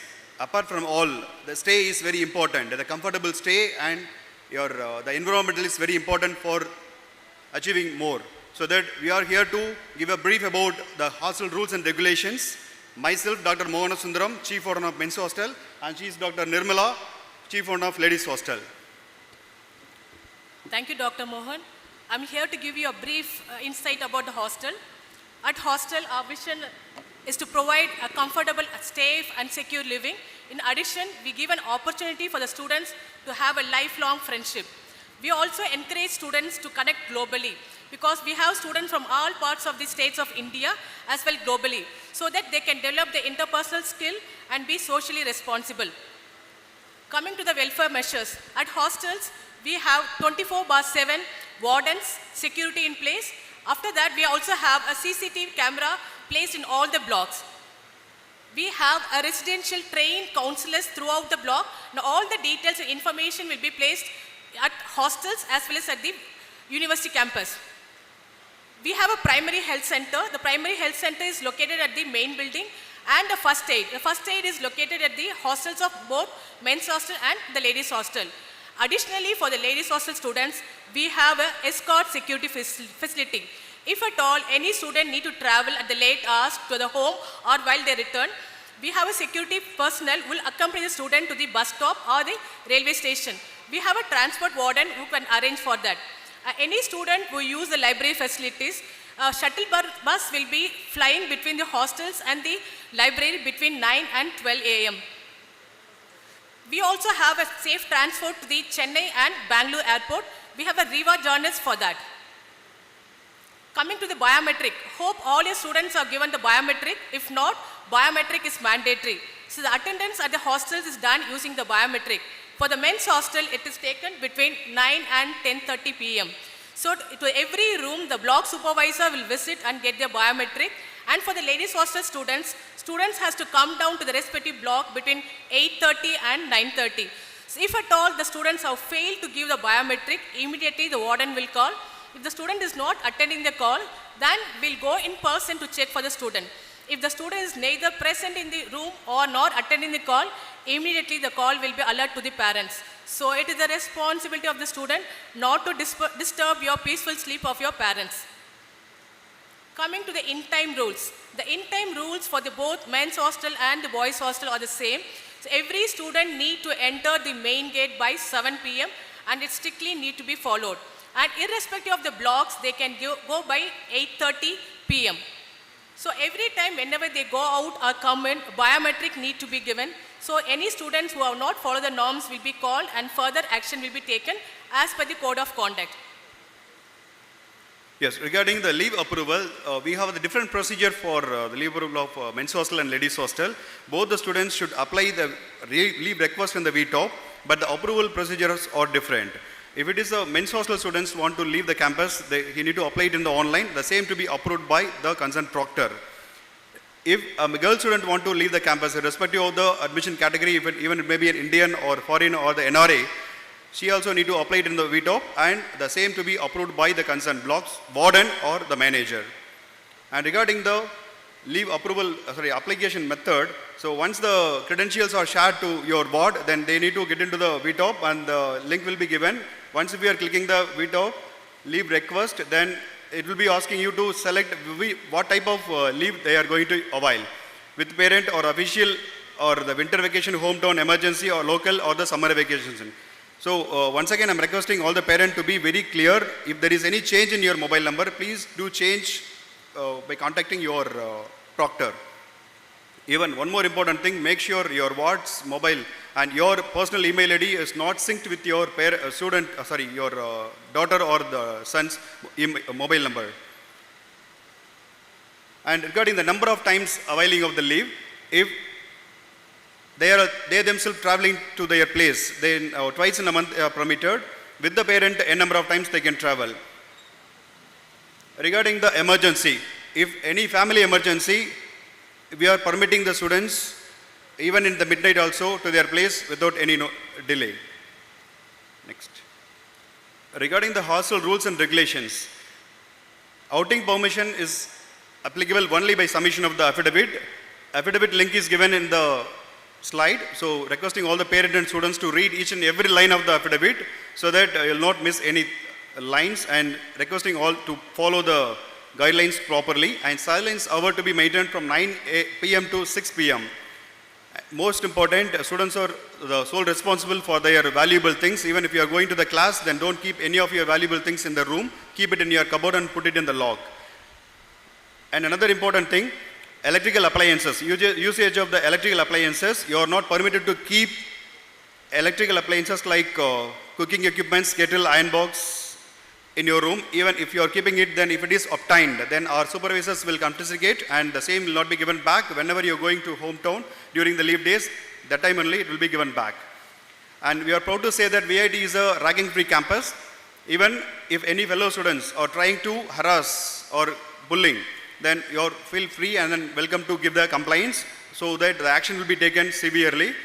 One more important, the students are not allowed to stay as a day boarder because no, we are treating all the programs as a residential programs. Even if in some cases, if any students want to stay as a day boarder, then their parent should stay, any of the parents should stay with them outside. And regarding the code of conduct, so we have open, transparent code of conduct which is available in the VIT website, requesting all the students to go through it without any missing. Yes, without grievance collection, we cannot sharpen our system. So we have the good practice of collecting the grievance collection by means of hostel review committee meeting, which will be conducted bi-monthly, and we have mess and menu committee meetings once in a month. If any student want to be a part of it, we will circulate one Google form. You can enroll your name, you can attend that meeting, and you can raise your voice. As we go with the vision and mission, the facilities within the hostel is highly equipped with all the necessary items for the students. We have a first aid, pharmacy, and AC, non-AC gymnasium, as well as the sports facility. Regarding the sports facility, Director of Physical Education will give you a total insight about that. So this is the type of rooms we have. We have a both bunker as well as a non-bunker cart. So this is another type of room which is an apartment wherein you have a living space. So probably your kid might have given you all the pictures as well as they have taken a video call. So all the rooms are the same type here. So coming to the other facilities, the gymnasium is here. And we also have indoor facilities, ATM and other shops. And we have a well-equipped outdoor stadiums here. And the grocery shop and the first aid. We also have an open air theatre. Occasionally we'll have a regional movie screen within the hostel. So we also have a Chota Derby. It is along with your fee structure. 44 washers is there per year. So if anyone is interested to have a driving license, you can always register with the driving license classes which is within the hostel premises. So coming to the freshers meet and the events, this is the most sought out event among all the freshers. So this is the first platform for you to encash your skills. So the freshers meet will be conducted during this September 2nd week or 3rd week. So all the students are requested to participate and show your talents. After this, you can enroll in the different clubs and chapters. For the ladies hostel students, we have a self-defense workshop. So in order to protect yourself with the unwanted events, so we will give them a training from the Cow Maga, which is done for the 2 hours workshop from the trained personals. Coming to the celebrations, The Holi celebration is the most colorful event which happens within the campuses, irrespective of the places you are from with the religion. All the students very enthusiastically participate in the Holi celebration and they enjoy to the core. Apart from this, we also have the DJ. After every exams, after continuous assessment exams, you also have a DJ. So you can have a DJ for 2 hours. So probably once all the parents go, your kids are going to call you and say about this DJ which is going to happen within this week. Yes, regarding the organization structures, we both men's hostel and ladies hostels are reporting under the Pro Vice Chancellor, follows the Chief Warden of men's hostel and ladies hostel, and we have 2 associate chief warden, and follows, there are 4 different stream of wardens we are having. They are taking care of the warden, food, warden event, warden discipline, and warden attendance. So we have a common administrative officer, and we have a different managers that follows our office staffs and all our functions. Let me introduce our men's hostel authorities. Dr. Shiva Shankar, Director of Men's Hostel, he is a professor from SAS School, and myself, Dr. Mona Sundaram, Chief Warden of Men's Hostel, and I'm happy to announce that I am a professor from School of Computer Science and Engineering.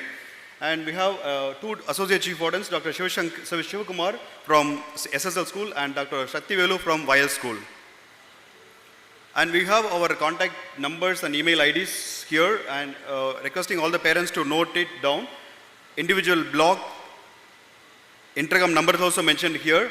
If any of your ward is not answering your call or any emergency, you can directly contact that number. Our supervisors will bring your wards to that security point and make them to talk with you. So coming to the ladies hostel side, we have Dr. Deepa Shankar, she's the director from the School of Agriculture, and myself, Dr. Nirmala, the professor from the School of Chemical Engineering, and we have Dr. Maithili from the School of Biotechnology, associate chief warden, and then we also have professors, deputy wardens. And this is our office mail ID and the contact number. So office is open between 9:30 and 6:30 p.m. on every instructional day. So you are going to give your ward to a safe hand. As we go by the caption, VIT hostels is home away from home. Thank you so much. Thank you, professors. So it's a lunch time. So I request the parents and students to have a nice lunch in the pleasant climate. And let's meet back around 2:20 afternoon. Thank you.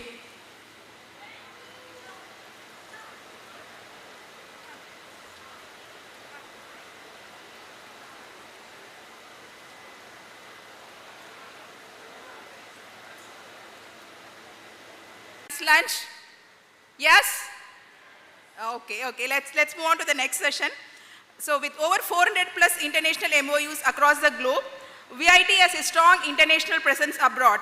The international relations team helps students and faculty with the peace in many foreign institutions abroad. The IR office of VIT with institutes and universities all over the world helps the students to explore diverse environments and various cultures across the world. In this regard, now let's hear from Assistant Director of IR, Professor Raghuram.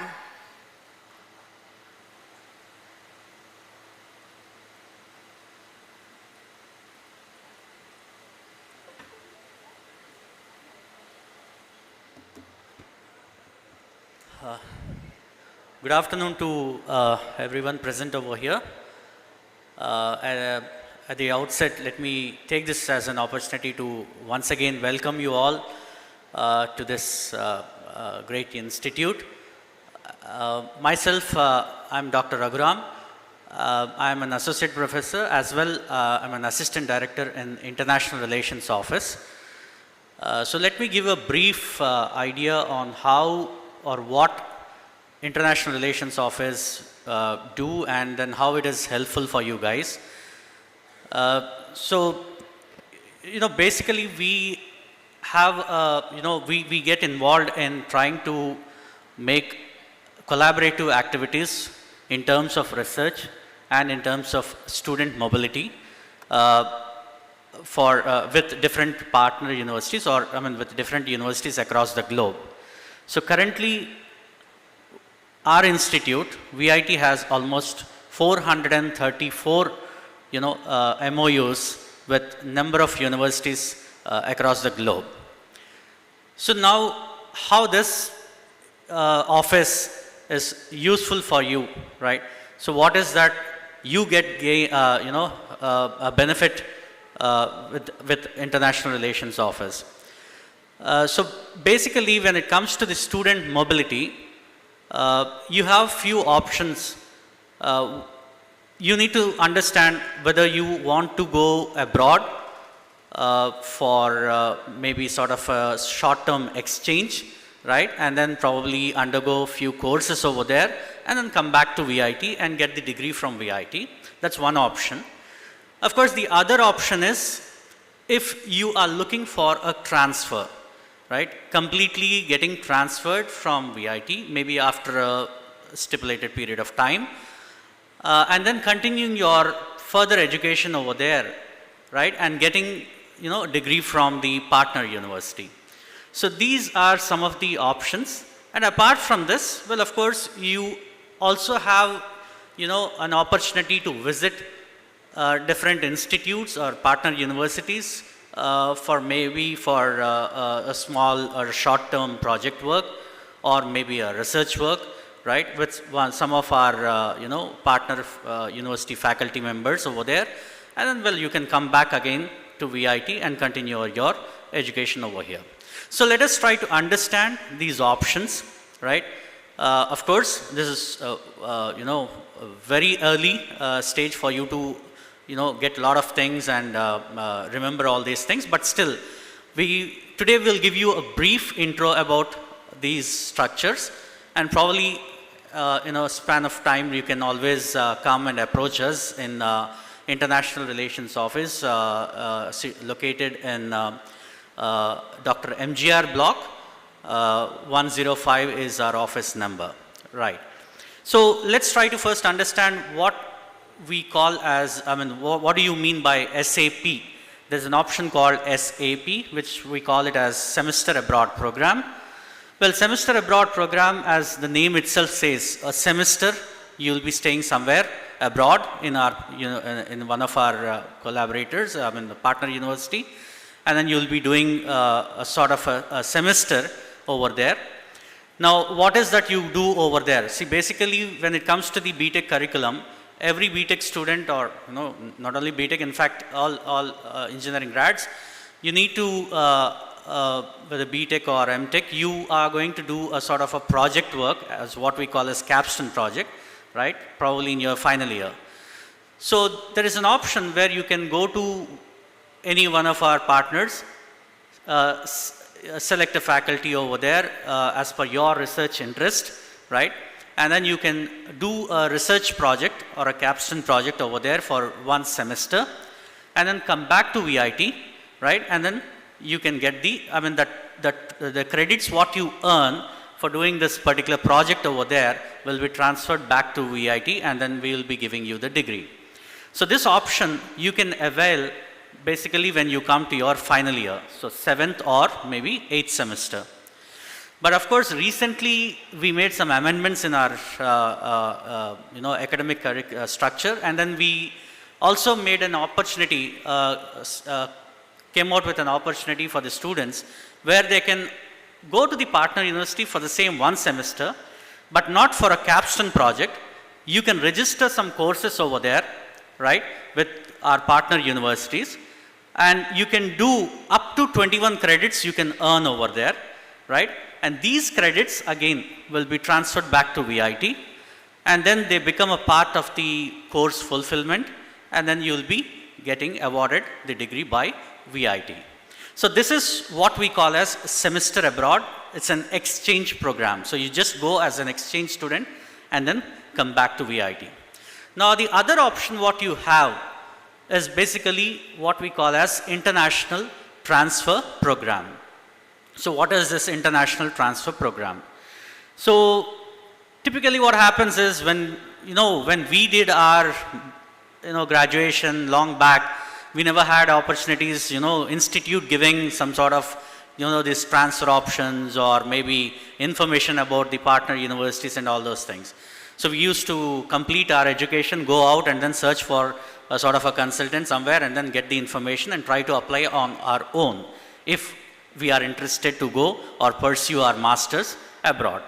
But the things have changed, right? So now we VIT provides you the every opportunity, right? And it's only up to you what to grab and and how to excel in your career. So this option is basically after 2 years, you are going now. You start your program. Maybe from 14th onwards, your classes starts, and then once your classes starts, right, you'll be completing your 2 years, right, the BTech program over here in VIT. And after completing these 2 years, you can opt for this 2+2 program and you can transfer to our partner university. And once you go to our partner university, the remaining 2 years, now your tenure anyhow is for 4 years. So 2 years will be in VIT and 2 years you'll be doing the rest 2 years you'll be doing it in our partner university. Now the question comes, who will be giving me the degree? Is it VIT or is it the partner university?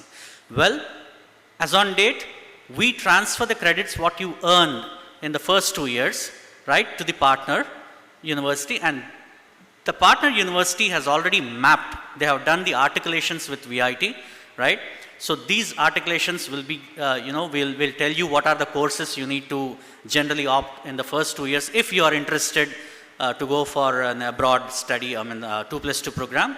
So those universities will take these credits and then they consider it as part of their degree fulfillment, and then they give the degree. So VIT will not give a degree after if you go for a 2+2 program and you get a degree from the partner university. But this is what we were following, but probably down the line, right, we may do the amendments and you may get a dual degree program. So because now that the NEP, as you all know, the education policy of the country is making to come out with this, dual degree program. So these courses, probably this structure will be changed. So you may be probably after 2 years when you opt for this, you may get a degree from VIT as well, a degree from partner university. But as on date, it is the degree from the partner university and not from VIT if you opt the 2+2 program. Apart from this 2+2, because when I say transfer, I need not restrict only for 2 years here and 2 years over there. So there are other arrangements which we have made with the partner universities. So the other structures which we have, 3.5 plus 1.5, right? 3+1+1 structure, and then there is something called as 3+2 also for the undergraduate students. Well, when it comes to the postgraduate masters, we have 1+1 because it's a 2 years tenure, right? So 1 year over here and 1 year in the partner university. Anyhow, that's not now required for you. So coming to this 3.5 plus 1.5, the system is basically 3.5 years you do your bachelor's over here. So that means almost you complete all the credits in VIT. Only probably will be left out with the capstone project in the 8th semester.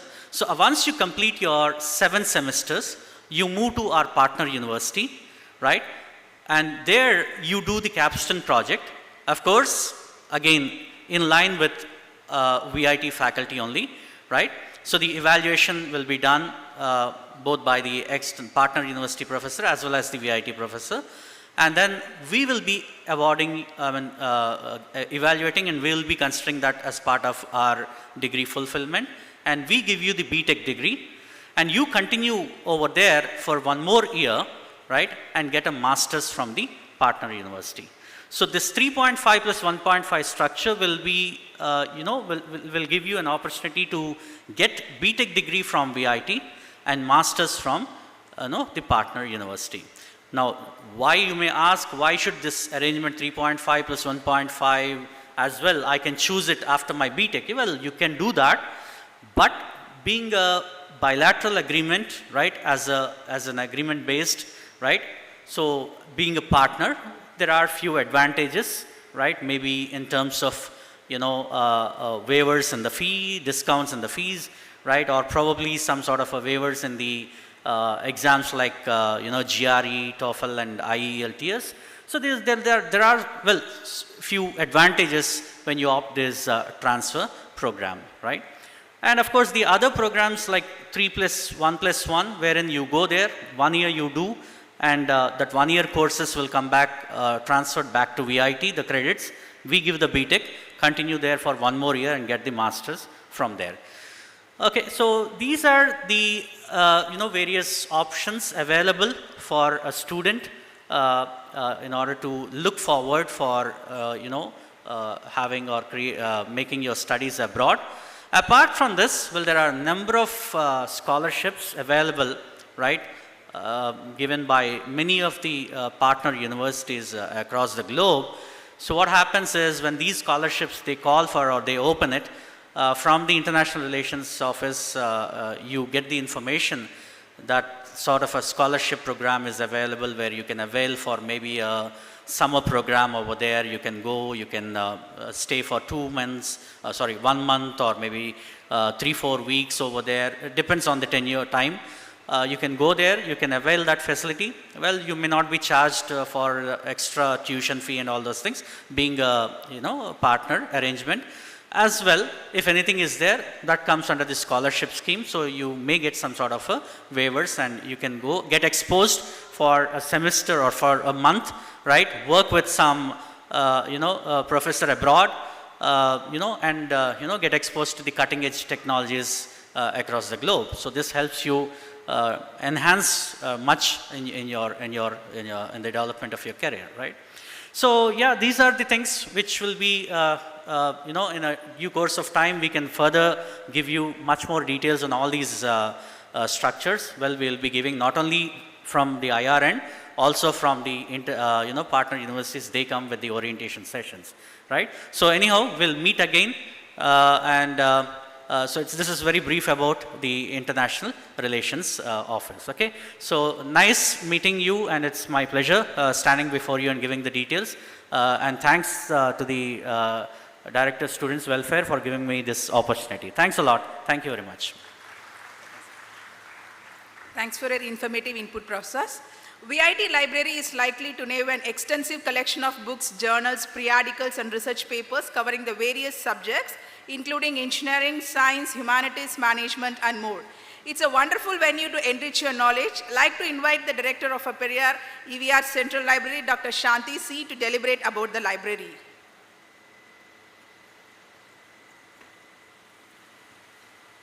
So good afternoon. I see so much of empty seats in the front. Not interested? Okay, so I'll just talk for the parents what information you need about the library in the beginning, and then students have to concentrate a bit so to know how to use the library, because we have a lot of e-resources and you have to know the ways of using it. Before I start, I welcome you all to this university and also wish you all a safe journey here during this period. So you know where our library is situated? It's next to the main building. Okay, so when you enter the main gate, it is on the right side. It's a 6-floored building, and you will see it. This is the building there, and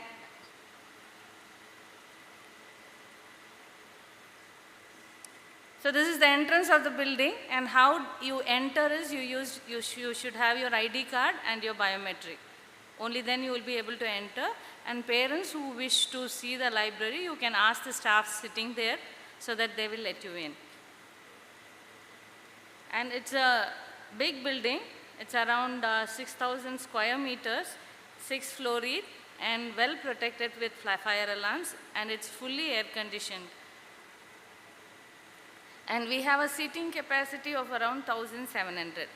And another beautiful thing about the library is we work from morning 7:30 to 12:30 in the night. So we work on shifts, and students can use the library in the nights, particularly the hostelites. So for the boys, you have to enter if using the night library, you have to enter by 9 p.m. Girls around 8:30 p.m. and this we are strict about it. And girls will be commuted from the hostel to the library after 8:30. But boys, you will have to enter by 9. Day scholars cannot stay in the campus after 9. Okay, so mostly the night libraries for the hostelites. So this is just, I'm giving you this thing. Once you enter the biometric, this thing, after that you have a security gate. All of our books are RFID tagged, and the books check-in and check-out is automatic. So the students themselves have to do it.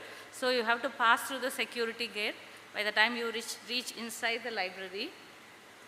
And what is the collection we have? We have around 2.5 lakhs of books, print books, and around 3.5 lakhs of e-books, and journals, around 15,000 different journals.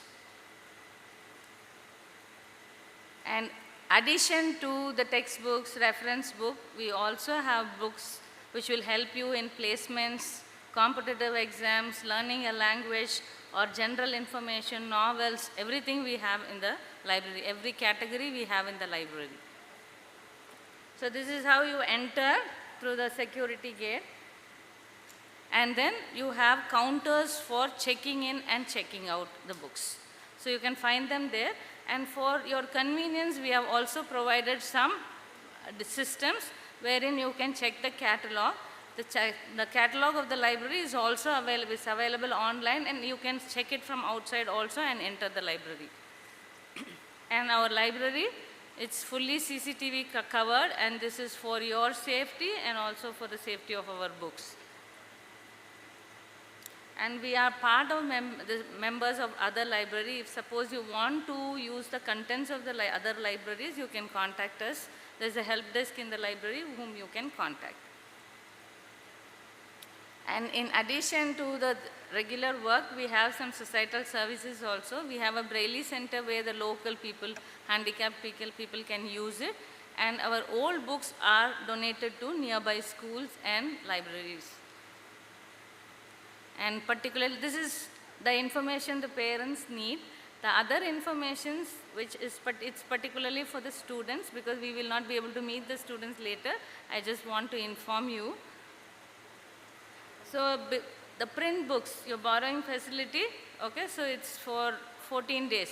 I think all of you are graduates, right? UG students, you can borrow 4 books and you have 14 days per book, and 1 renewal is possible.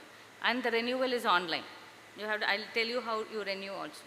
And anybody from STAR scheme, you will be given books for a semester. And how to use our library? Yes. So I told you we are part of other libraries. The one important thing I would like to mention is about the DELNet. Okay. So these DELNet access, the link is provided on the library website. This access you can use on your library lab landlines. Wi-Fi, it is not available. Lab landlines, you can use DELNet, because DELNet has a collection of other books and videos which you can look. But this is possible only inside the campus, inside the lab. So this is all what you can get from the DELNet. Yes. And regarding the next, how are the books arranged? So we have several floors. The first floor, we have the reference book and also books for your competitive exams. So competitive exam books can be lended, but the reference book, as the name says, it is kept there always, which you can refer. The second and third floor is there. We have kept the books for lending, the different subjects you have, and the books can be lended. So when I say all the books have a location, so I will also tell you how to locate the book. But once you have the location of the book, how do you go around the library? So it's like the first one, the F says which floor it is in, and the next one is the R, the rack in that floor, and then the column in the rack. So you will have a number before F, a number after R, and a number after C. So which you will have to use and go locate the books. So all these will be put on the racks. The racks are a little distinct, so you can see the numbers on the racks and locate your books. So, and as I mentioned earlier, so we have a lot of e-resources which we serve through the remote online. I think most of you would have got the email from the library. So you have to use that, set your password to use the e-resources. So where do you find the link? Suppose you have forgotten the link, all the links are provided in the library website. How do you go to that? You go into the VIT website, go to academics. Under academics, you have library. Under library, you have the links. Okay, important links is your catalog link, okay, which is called WebOPAC, web-based open catalog, and then you have the e-resources, and the other one is the Delnet. So you see there, right? So you can click that and you can take that. So I'll mention how you, and I told you about RemoteX, right? The e-resources are provided through this vendor. So how you will get a mail from the library. Okay, so it is a mail from RemoteX where you will have to, this is not visible, this is how the mail looks, that's why I've put it here, and the contents of the mail are like this. Okay, so you go there, you set your password, okay, and then you will be able to use. So this is how the website looks. Okay, so you can log in and use your password to log in, and your user ID is your email ID. Okay, VIT email ID.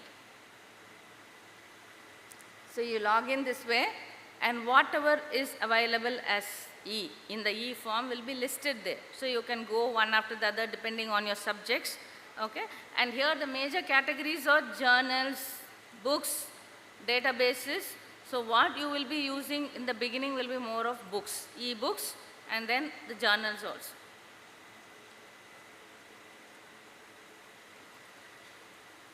So this is how it is listed. So you can go one after the other, click and see whichever is of interest to you. And I've just listed the different publishers from whom we are buying the e-books. So if you're familiar with the publisher, you can go to the publisher side, but everything has to be done through your RemoteX account. So you can go to the publisher and you will be able to access the books which we have subscribed. So this is how it appears on the screen once you go into the publisher's website. Okay, this is about e-resources. Okay, one link is about the e-resources. The other one I told you is the catalog. Okay, this is how it is. This link also is provided in the library website. Okay, so what is the password and login and password are your registration numbers in caps. Okay, you can enter, and what is the information you can get here is the books. What are the books, print books and e-books available with us, and what are your checkouts, what are the books which are on your name. And also we have listed the new arrivals in the library there for your usage. So this is how, and once, if suppose you forget your password, okay, you have to reset your password using your VIT email ID, otherwise it doesn't work. So this is how, once you go into that, you will have all these. Okay, one is you can do the search, the other is the checkouts will be available, and one more, you will have the arrivals, book arrivals, new arrivals. So when you check out, when you click on the checkout, you will get this page. Okay, so if you have to renew it, I said one renewal is possible, you have to renew through this. And how do you search for books using this catalog? Okay, so using the keyword, you can just search. Okay, all the books, the print books and e-books will be listed.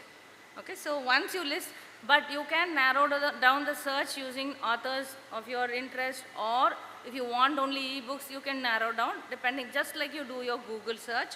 And then once you get the book of your interest, you click on the book. Okay, so this page will occur. Okay, this will tell you whether the book is presently available in the library and what is the location of the book. So once you know the location, you can go to that place and pick up the book. Okay, so I've just given several examples because we have mixed students here. So anything from physics, chemistry, so you just put your keyword search. So suppose I want to search only e-books. So you see at the side you have that, you can narrow down your search only with the e-books.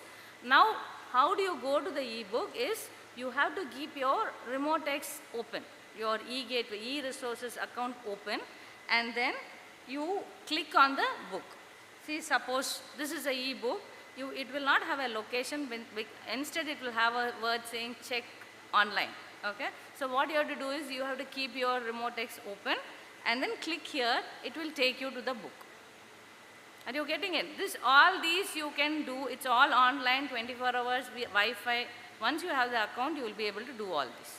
So the E part of the book, you will be able to use 24 hours, 7 days throughout. as long as you are student of VIT. So once you have the book, okay, you can put that, you have something called the bookshelf. So you can put the book in the bookshelf. So the books which you constantly use, you can have them in the bookshelf. And one more thing is, can I download? Okay, many books, it depends on how we have subscribed for it. Chapter wise, many of the books you can download. Okay, and don't be hasty in downloading everything. Okay, so this is also controlled. So whatever you need, you can download. So I've just given you another example. Okay, suppose you want a Max book and you want that of the particular author.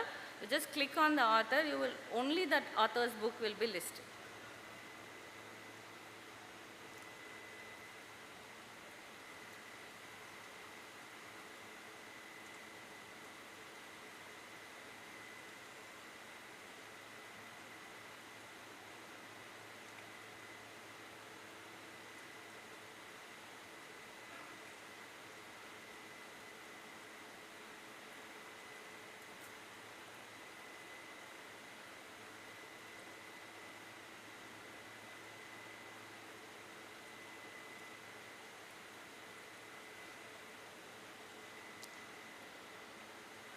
Yes, if suppose you people haven't understood anything now, so you can come to the library. We constantly conduct orientation program or clear your doubts regarding how you can use the e-resources of the library.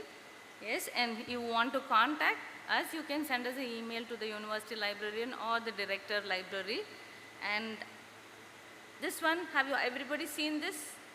Yes or no? Yeah. And this one, why I am putting it is, this is nowhere connected to library. Okay, don't open VTOP and use the username in the library, this thing. Okay, so VTOP is something which you have to use for the academics. For the library, you have what is called the e-gateway and the WebOpac. Okay, so for that, what is the username and password, I have already told you. Please don't confuse it with your VTOP. And this is our library team. So we work on shifts, so you can have them even in the nights, they will be available. You have any doubt, you can contact them. Okay, so and wishing you all the best. Thank you.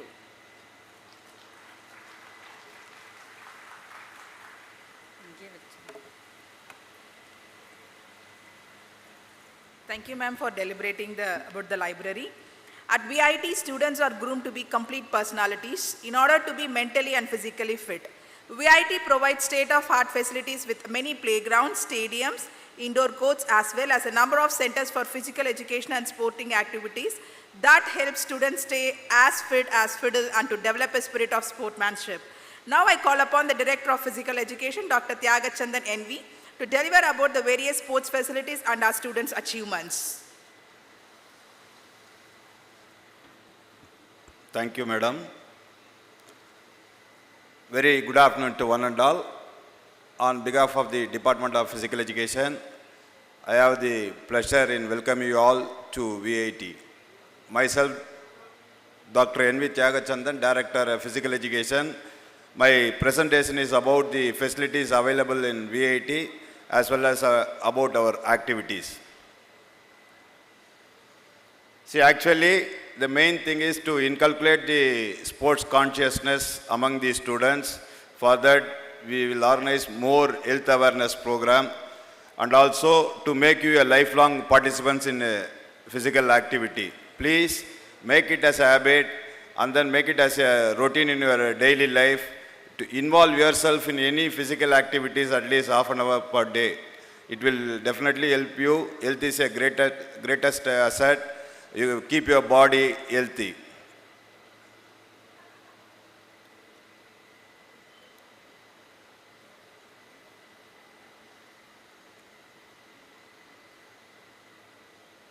This is our department structure: Director of Physical Education and 1 Deputy Director, 3 Assistant Physical Education Director, instructors 9, coaches and other staff members.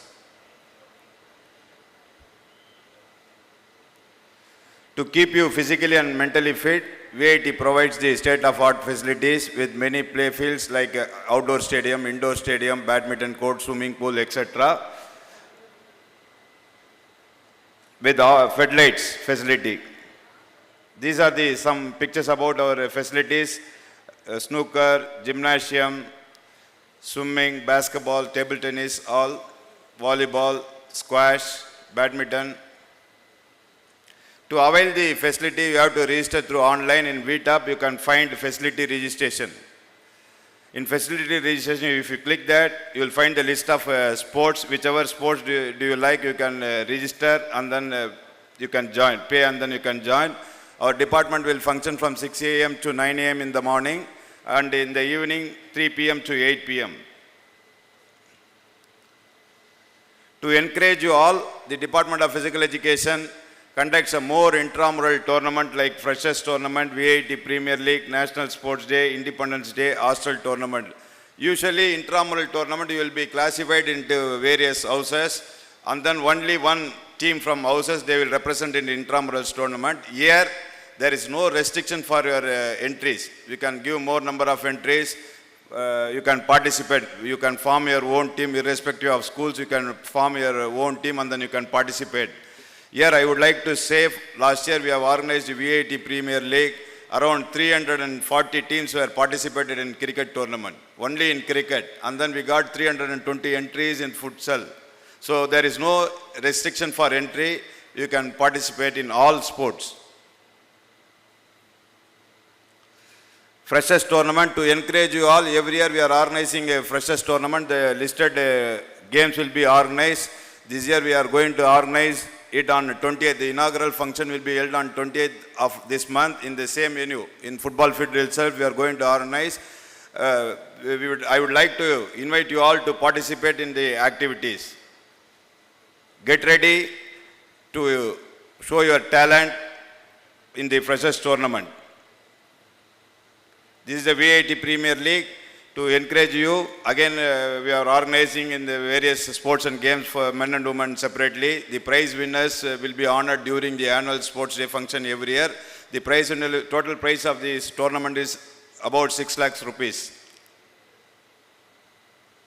Last year we have organized in 18 games and 11,206 players took part in the event. We have organized in 16 days and around 1,871 teams were participated in the tournament. We would like to encourage the students who are really talented to participate in extramural tournament like All India Inter-University, South Zone Inter-University, International, National level tournament. We will send the players and then while going out they will be given a OD to participate in the tournament. Every year we organize selection trials to identify the players. For each and every sports we will organize to identify the players, and then the selected players will represent VIT in various tournaments, like starting from international to district level tournaments. Anyhow, you will get a circular regarding this. Most probably in the month of September, we are going to organize the selection trials. To encourage the outstanding sports person, our management is giving scholarship to the sportsman, sports scholarship. Last year, around 9 lakhs rupees we have given to the outstanding person. Jayamaruthi represented India in Commonwealth Games and won in gold medal. And also Dhanasekaran, he represented India in the chess boxing. He won bronze medal in the event. Nityashri, she represented India in the soft tennis tournament and she won bronze medal. Like this, the achiever will be honored during annual sports day function. We used to organize the yoga and meditation session periodically. This is about the International Day of Yoga, which we have celebrated recently. This is Rajeshwari Memorial Inter-College Tournament. The listed sports will be organized. The selected players will represent VIT in the tournament. Association of Indian University, they are allotting us one game every year since 2002 onwards. Last year we have hosted a South Zone Inter-University tennis tournament for men. Around 44 universities from southern part of India took part in the event. Rivera, and it's an international and sports and cultural event. The listed sports will be organized during the Rivera sports. This is our team. Dr. Mangair Kasi, she is a deputy director, and then Dr. K.H. Parmanandam, Dr. M. Karpagam, Mrs. G. Preeta, Assistant Physical Education Director. These are the instructors, gym instructor and physical education instructors. These are the sports experts, coaches. Coaches are available, you can make use of them. From morning 6 to 9 they are available, and then from evening 5 to 8 on the ground. Mr. Lakshmanan, volleyball coach, Mr. Veera Raghavan, table tennis coach, Mr. Madan, football coach, Mr. Magesh, tennis coach, Mr. Naveen, basketball coach, Mr. Vignesh, hockey coach, and then Mr. Purushothaman for karate, and then Mr. Sudhaga for swimming. These are all our supporting staff. If you have any queries related to the sports activities, you can contact us as director.sports@vit.ac.in. Our office is located above shopping complex. You can contact us. We wish you all a healthy life. Thank you. Thank you, Director Sir. Check. So let's have one session from our student counselors. Dr. Judson, Mr. Clinton. Over to you, sirs. Thank you, ma'am. Thank you, Dr. Sujata.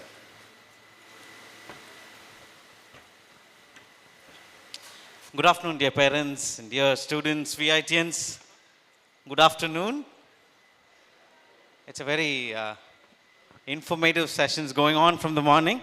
There's a lot of information. Can we all put off our bags, phones? Can we all stand up wherever we are? Can we all stand up, please? Yes. Now, where's my friend? Yeah, Mr. Clinton. Here, sir. Yeah, please do I'm come. here. Hello, sir. Good afternoon. Good afternoon, sir. Can you just shake your hands with the person on the right or the left? Say, how are you? Are you awake? How are you? A lot of information is going on. Are you okay? How long will this program go? Yeah, there are a lot of questions. This is going to be a very interactive session. Please be seated. Please be seated. I would love to remind that you would have been passed on with cards. Has everyone received these cards? If you haven't received the cards, please put your hands. Please put your hands if you haven't received the card, so that our friends, our counselors would distribute the same. Yeah, there are a few friends who haven't received it. Please pass it on.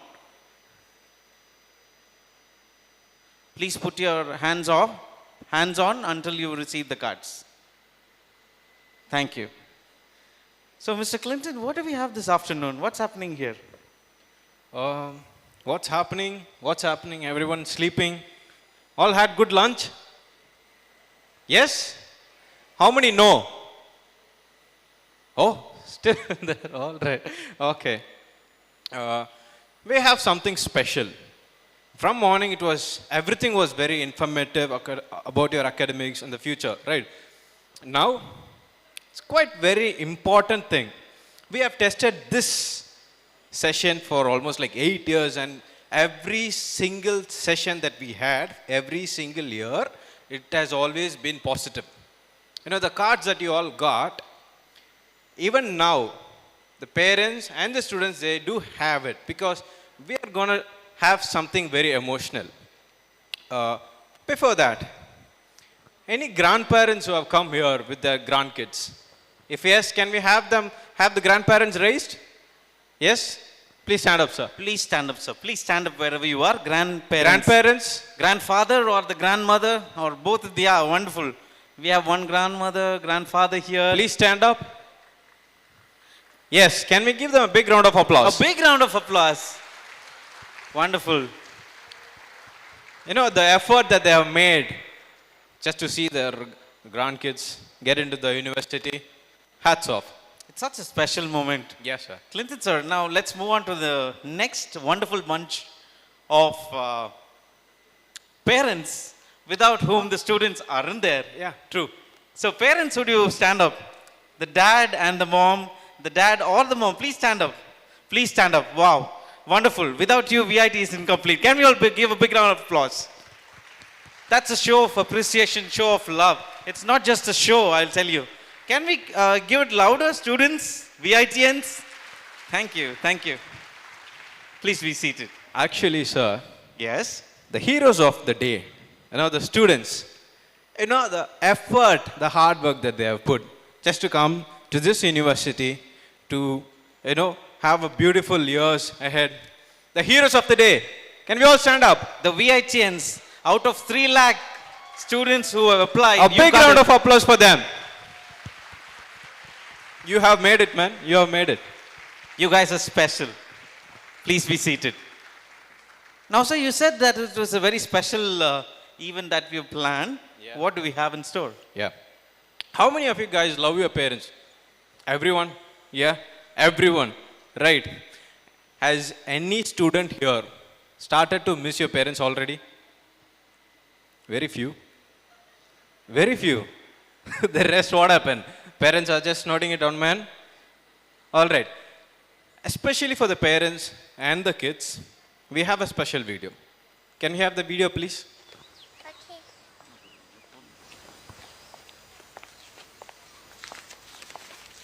Daddy is the sweetest daddy in the world. Daddy is the most handsome. The smartest.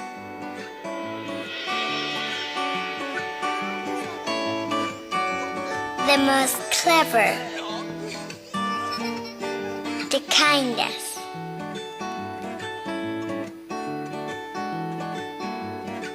He is my Superman. Daddy wants me to do well at school. Daddy is just great, but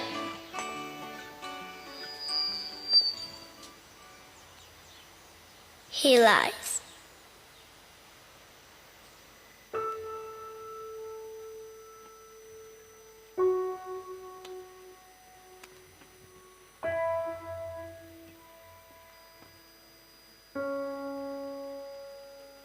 He lies about having a job.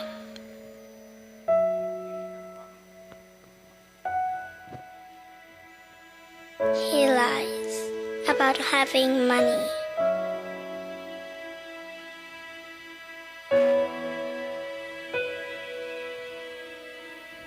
He lies that he's not tired.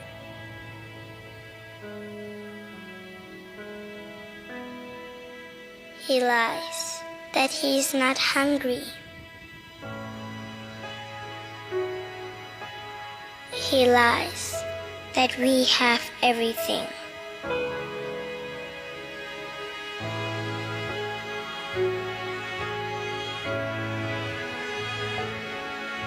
He lies about his happiness.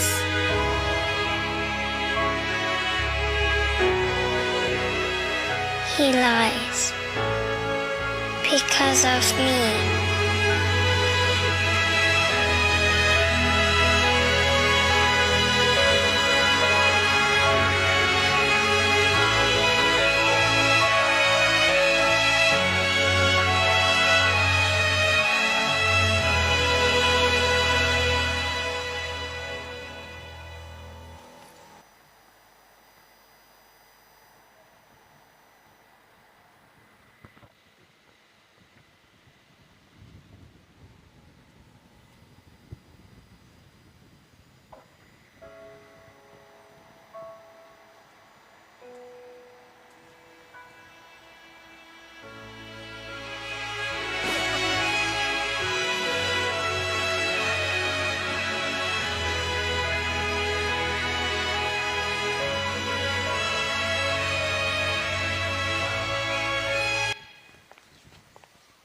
Yeah.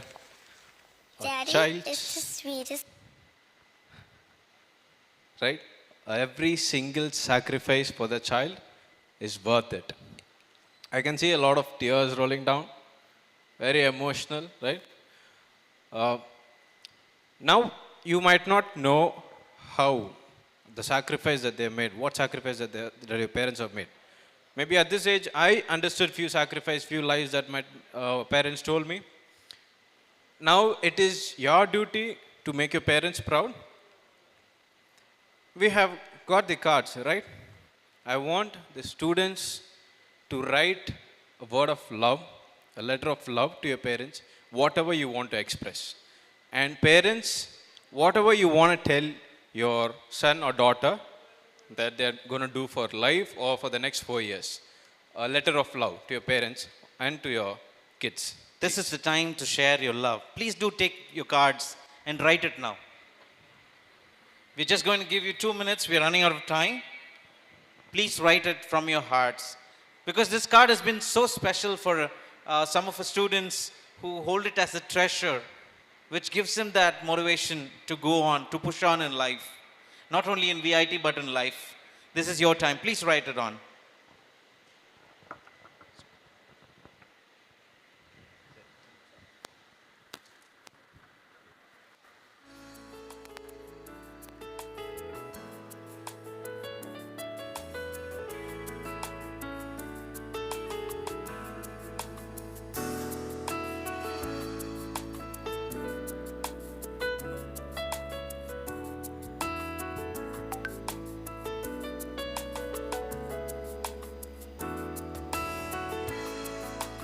You can write whatever you want. Love has no boundaries.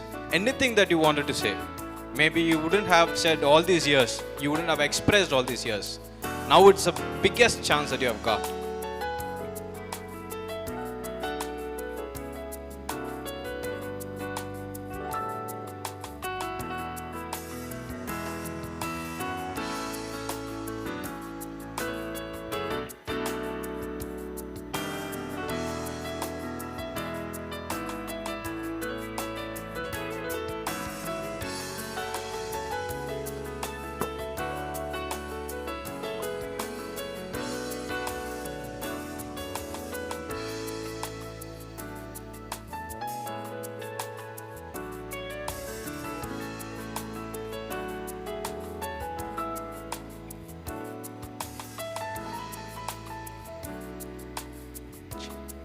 Such a moment is a treasure.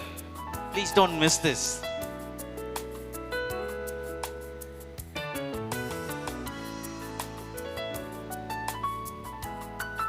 Sure, I do miss my parents now. We all do miss our parents. And this is not a one-time event or just a show to kindle our emotions. It is a love bonding that holds us on. And that's how we counselors are so caring about that relationship of the family, the social support, and the Office of Student Welfare ensures the welfare of the students. How many of you have finished? Can I have rise of hands if you are finished? Okay. Half of the crowd has yet to go.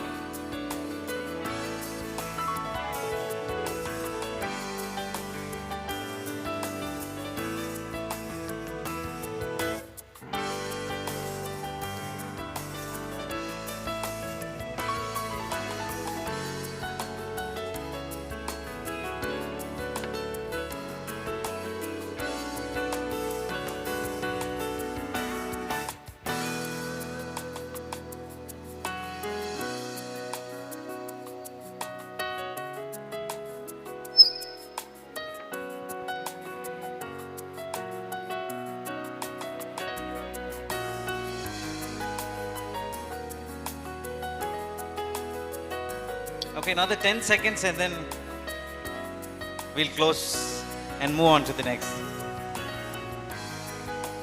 Can you all stand up who finished writing? The parents as well as the students who finished writing, please stand up. We'll wait for the others. Please stand up.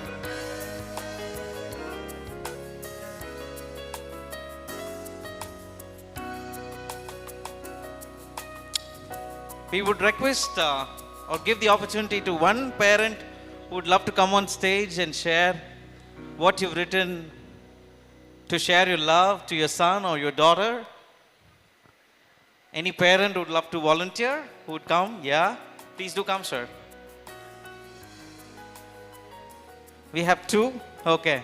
There are a lot of people, but we'll stick with two. I'm sorry. We'll stick with two. Please do come, sir. Please do come, sir.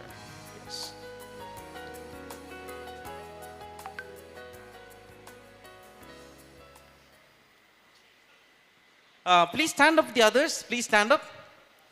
The parents as well as the children, the boy or the girl, everyone. Happy.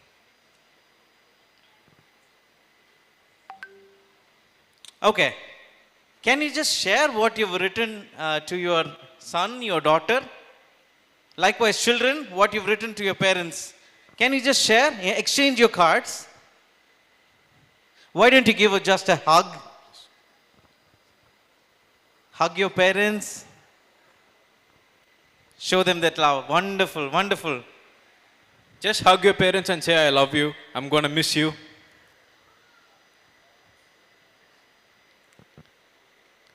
Please remain standing. We have 3 parents who come. Yes, sir, your good name. And you can say your name. Yes, sir. And you can, I would invite the children also to come. Please come, ma'am. The children of these parents, please come on stage. Yeah, 4. One daughter is coming on. The son is here. Yes, as they keep coming, we'll start, sir.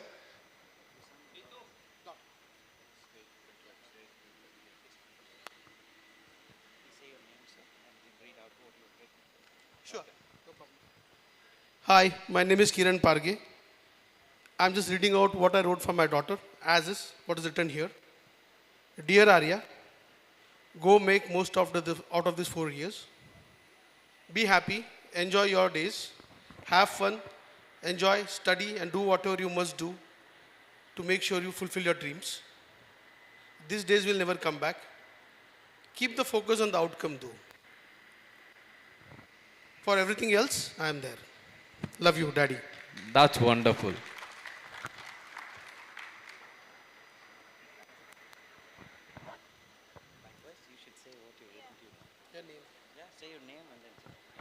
Hi, I'm Arya Parge and I'm going to read what I've written for my parents.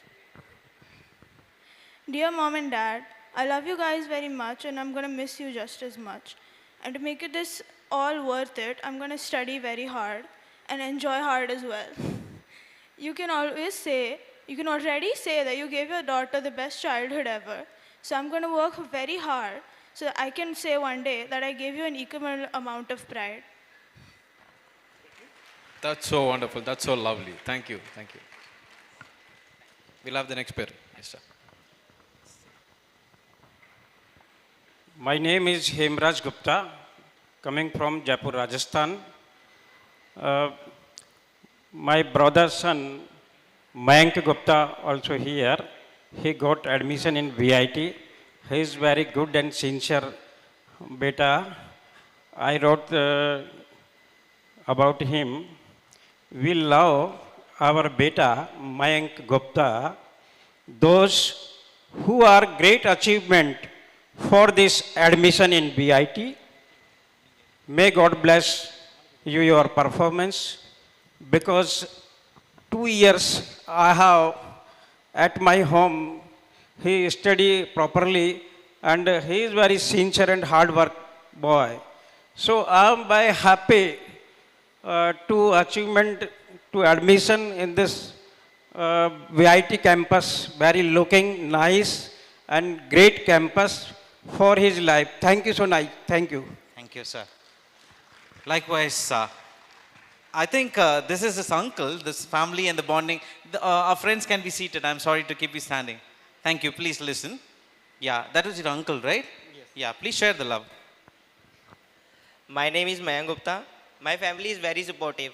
And my dad is my dad sacrificed very time in so much places.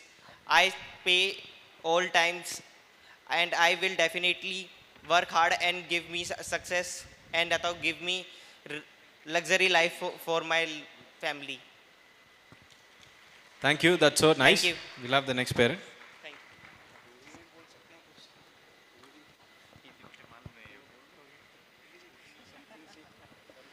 Good afternoon to all of you. Good afternoon to all my respected teachers and faculty members of entire VIT family. I am Manish Ranjan, father of Krish Ranjan. So I have few words for him. My son, stay confident, love everyone, life is full of happiness. Explore, achieve, excel the way you want. Always think someone is there, your dad. Thank you. Myself, Krish, and what I wrote is I wanted to thank my dad for always helping me make the right decisions and never stopping me and always helping me in always helping me achieve what I want. Thank you. That's so lovely. That's so lovely. Thank you. Thank you. Thank you giving me an opportunity. Thank you, sir. Thank you, sir.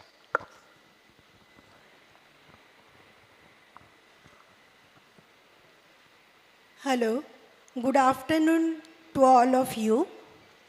I am Shuma Dash Roy from a small town of West Bengal. I have written for my son, go ahead towards your goal. Our blessings and good wishes is always with you, my dear. That's what I actually want to say, my son. And I am feeling very proud and feeling the Mool mantra of India, the unity in diversity. Thank you, all of you. Thanks. Yes, dear son, please share your love, words of love to your mom. To my parents, thank you for all you have done. My success is because of you. Be by my side for eternity. Be happy, travel back safely, and live safely. Take care when I am not around. We'll always try hard enough to keep you smiling. We'll miss you both so much. Thank you. Thank you. Thank you, ma'am. Thank you, please. We have one last parent and son who is coming. If we are going to do this, we can go this for the entire evening, but we are running out of time. I know the love is there. I would remind you, please exchange the cards. What the parents wrote, please give it to your children. And the children, what you've written, please share it to your parents. Please share that with love. Over to you, ma'am. Hello everyone, I am Neeti Goyal from Agra and मैंने लिखा है I love you most, my son, and don't worry about us. Only reach your dream and achieve your goal. We will manage without you. तो क्या हुआ तुम्हारी याद आएगी तो लेकिन ये मौका बार बार नहीं मिलता बेटा. Thank you.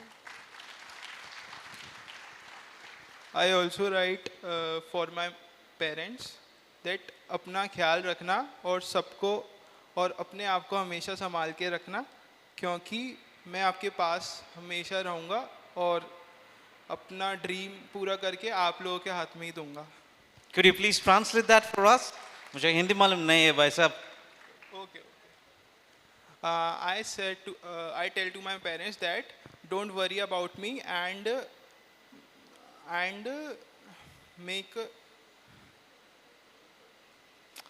will make my dream fulfill and give the success in your hands, and I will always try to be making proud to you. Thank you, dear. Thank you. Wonderful. Can we all give us a big round of applause to the love that parents and the son and the children that you yourselves are witnessing.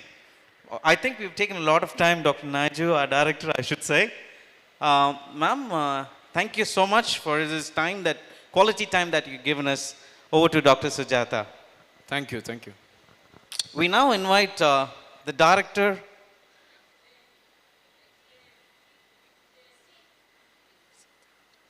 I believe you've exchanged the cards, the parents and the children. Yes. I now invite Dr. C.D. Naiju, the Director of Student Welfare, along with the Office of the Student Welfare, the Assistant Directors of Student Welfare, and the Counseling Division headed by Dr. Rita and her team. Please do come on stage. The stage is yours. Over to you, Dr. Naiju.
Felix.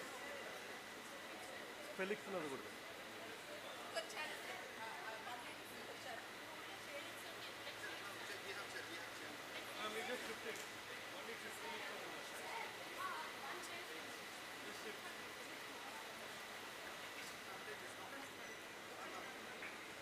Yeah, good evening. So this is my team or the Office of Student Welfare team who are responsible for this induction today for you. So this is the first event or the job what we undertake, inducting the students. And we take care of the welfare and wellness of your wards throughout or the next 4 years we'll be taking care of them. Not only your wards, remaining all, maybe we'll be having around 40,000 students in campus, Vellore campus now. So all the students in Vellore campus will be taking care of their wellness and welfare throughout.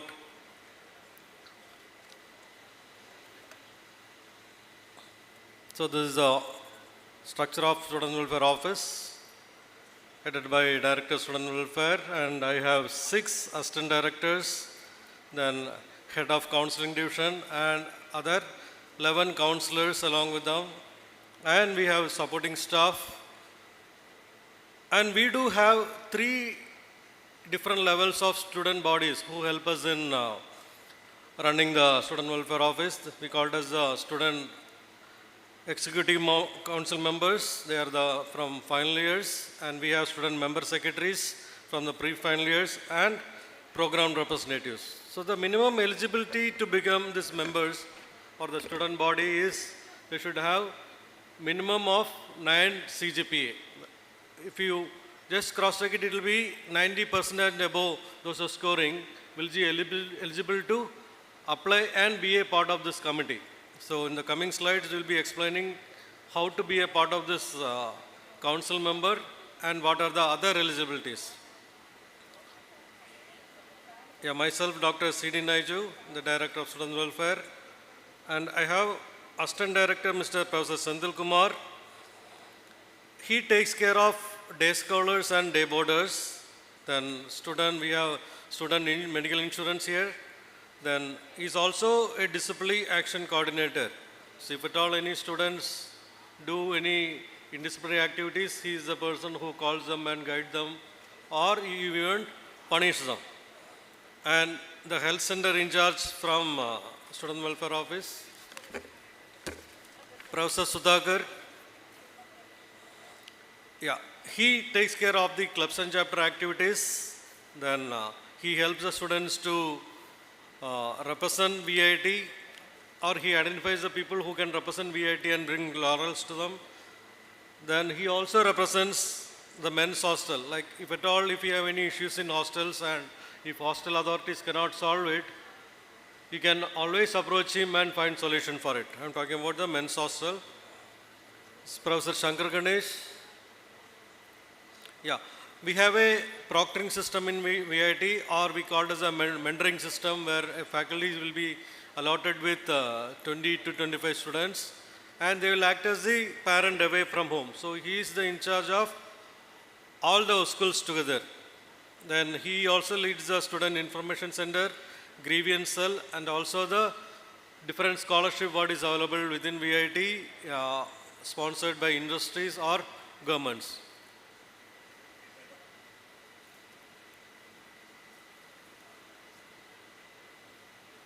Professor Sujata, she is in charge of NRI and foreign students, then program representative coordinator, girl foreign students grievances. And he is also in charge, we release newsletter every month, and she collates all the activities taking place in campus and release it.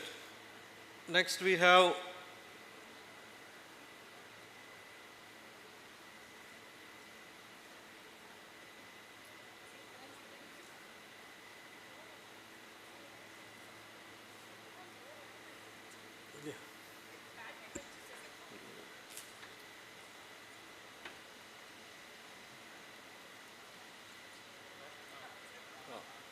Professor Shamila.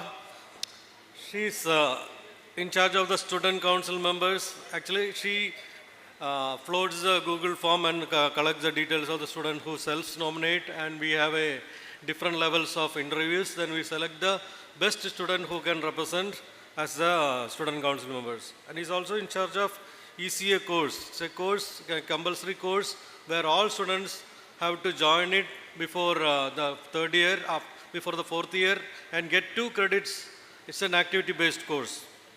And she's also in charge of the students, girl students' safety and modesty in the campus. Professor Arati, yeah, she looks after the freshers affairs, like the freshmen. If at all, if you have any difficulty in the campus, you can always meet her or send email to freshers coordinator and get the available details. And same as Sudhakar, she represents the ladies hostel if at all any grievance arises, and she collates all the achievements if the student is representing VIT, and we give a separate certificate during the university day. And Professor Arati, Sharmila and Sujata, together they look after the girl students' grievances in the campus.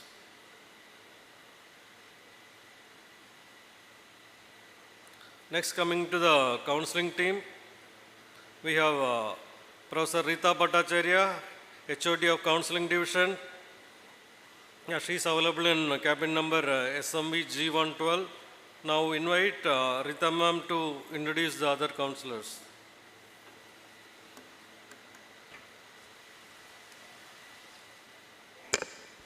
Thank you, sir. It's my privilege to be here and introduce the whole team who are trained and experienced counselors. Yes, I do agree that you all were having a smile on your face and the emotions were coming out when you were exchanging the cards. This is what we bring in you, the smile, the laugh, which we do not, think of in this competitive world. So we will be helping you in many other extremes. So let me just introduce my whole team here.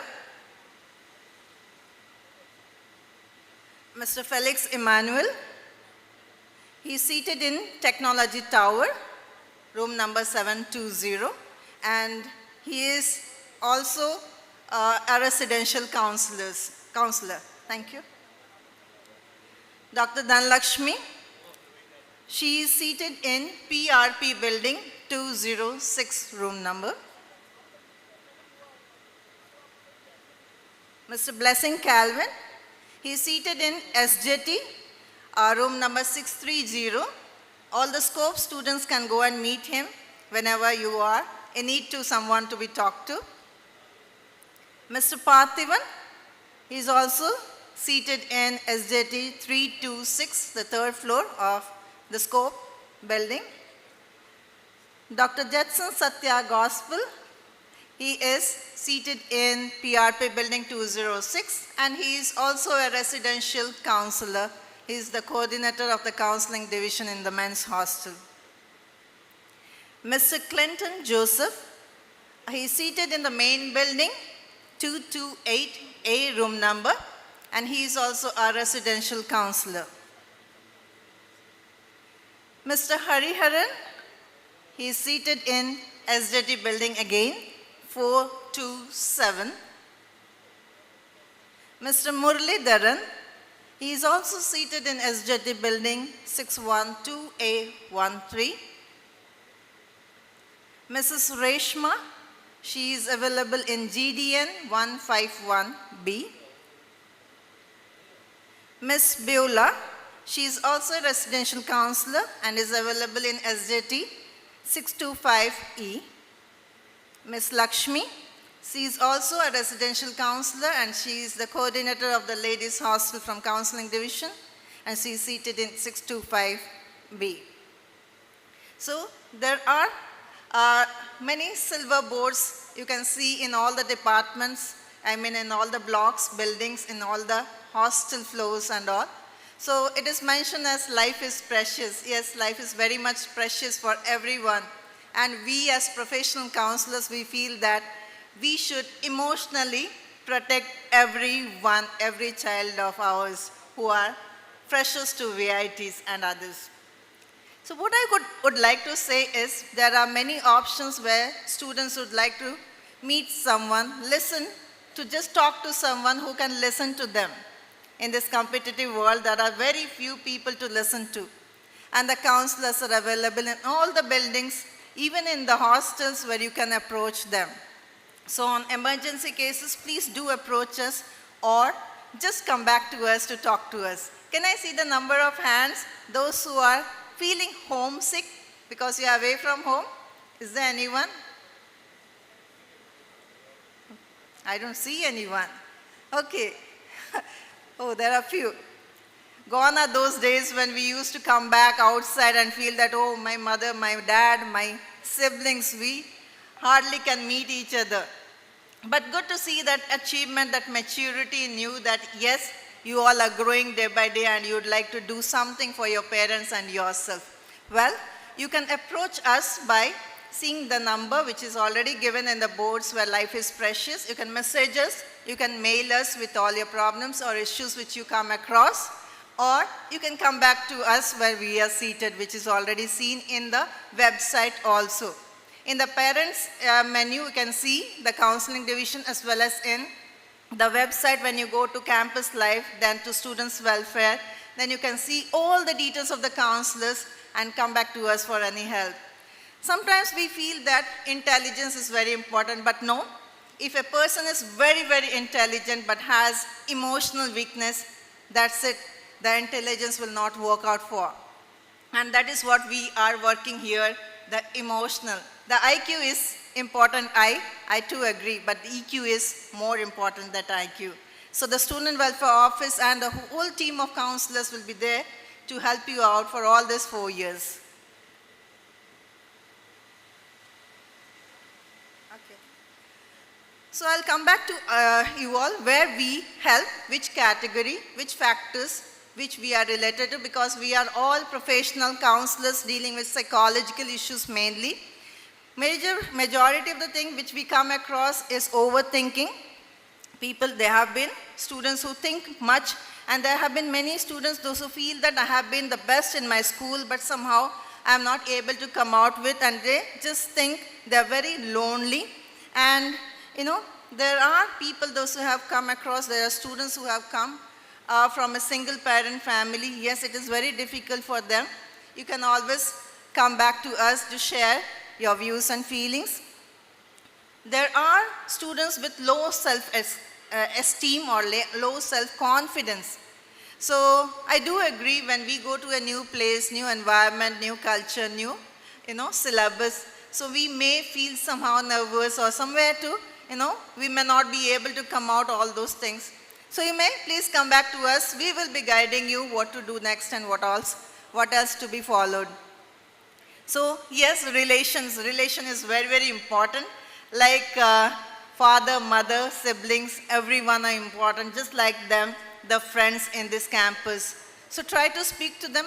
While I was coming after lunch, I could see, many people sitting together and they have already made their friends. So it's nice to see the friends talking to each other. At least you will be thinking that, okay, I can share something with my friend.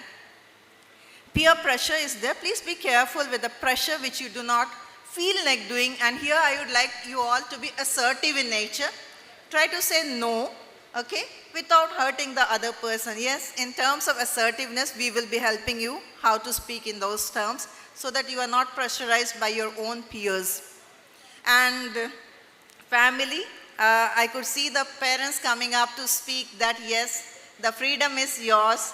So it is not that parental expectation is there, but please do not overburden to say that this is what my parents have expected and I'm not, able to do it.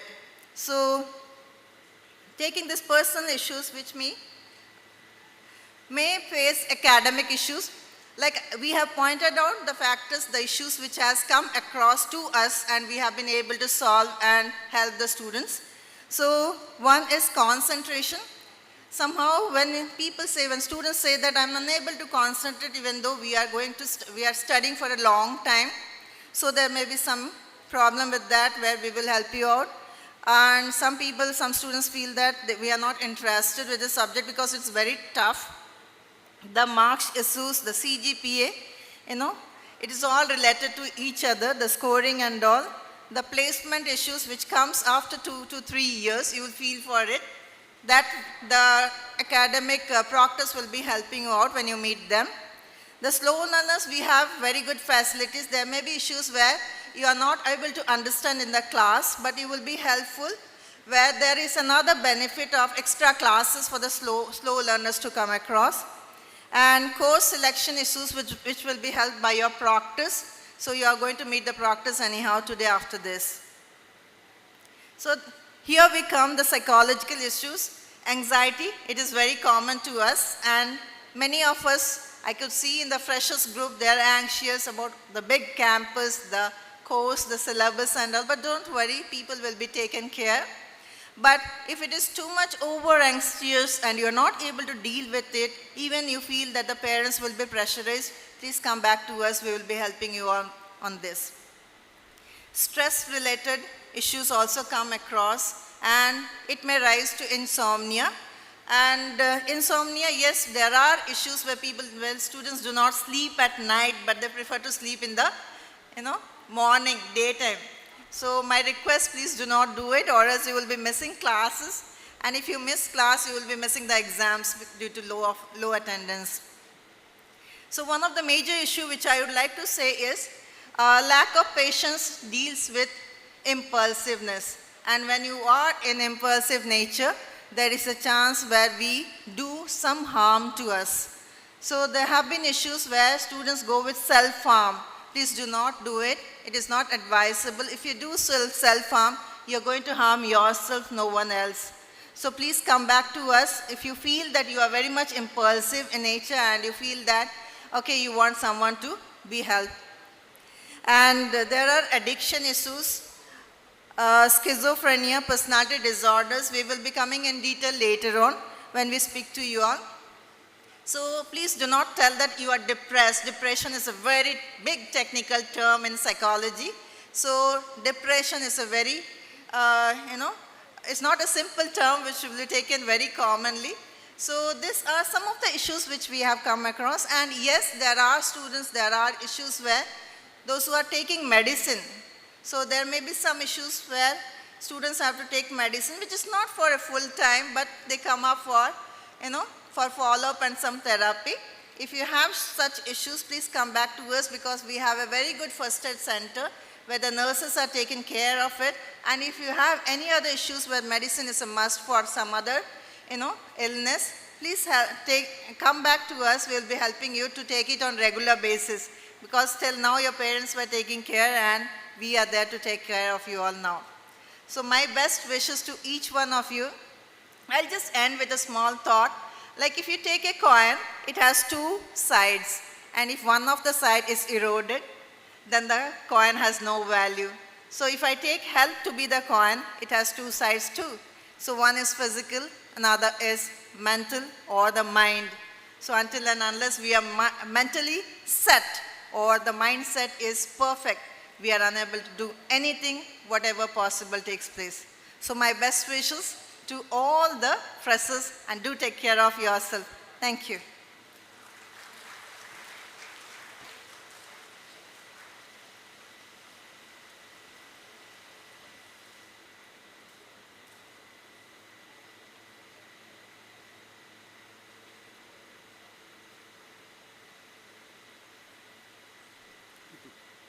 Yeah. Now let me introduce the staff members in Student Welfare Office. Mr. Uma Shankar, Mr. Arasu, Mr. David, Mr. Ashok, and Ms. Gayatri. So, similar to, even though we are director and assistant directors, we do represent different schools and we take classes. So if at all, if your ward visit our office, if we are not available, these staff members or our supporting team only will be there to receive your child and help them to reach out to us. Thank you. Now I invite Professor Rarathi to continue the session.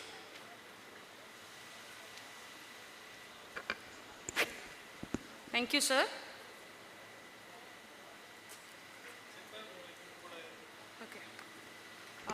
I'll be taking another 5 to 10 minutes of your time. I'll be briefing you the welfare activities, what the Office of Student Welfare is doing, and will continue to do it. So the first welfare activity, is the Chancellor's vision, proctoring system. We have a proctoring scheme, so where a faculty will be called as a proctor, and the students will be the proctee. Every faculty who are working in VIT will be assigned with 20 students, irrespective of their branches. So might be a computer science, need not be have a proctor of the same computer science faculty. Irrespective of the branches or irrespective of the program, we have faculties, the faculties will be assigned. So what is the role of a proctor? What the proctor do? Right? The proctor will help you in your academic, in your non-academic related things. If you face any difficulties, whom to approach first, where to ask, how can I know about my curriculum, where and whom to approach in this university. The first foremost person should come into your mind is your proctor, right? So whenever you have any issues related to your academic or non-academic, we request you to go meet your proctor, take help from your proctor and address it then and there as such. So your proctor will have a meetings with you people. So you will be called as a proctee.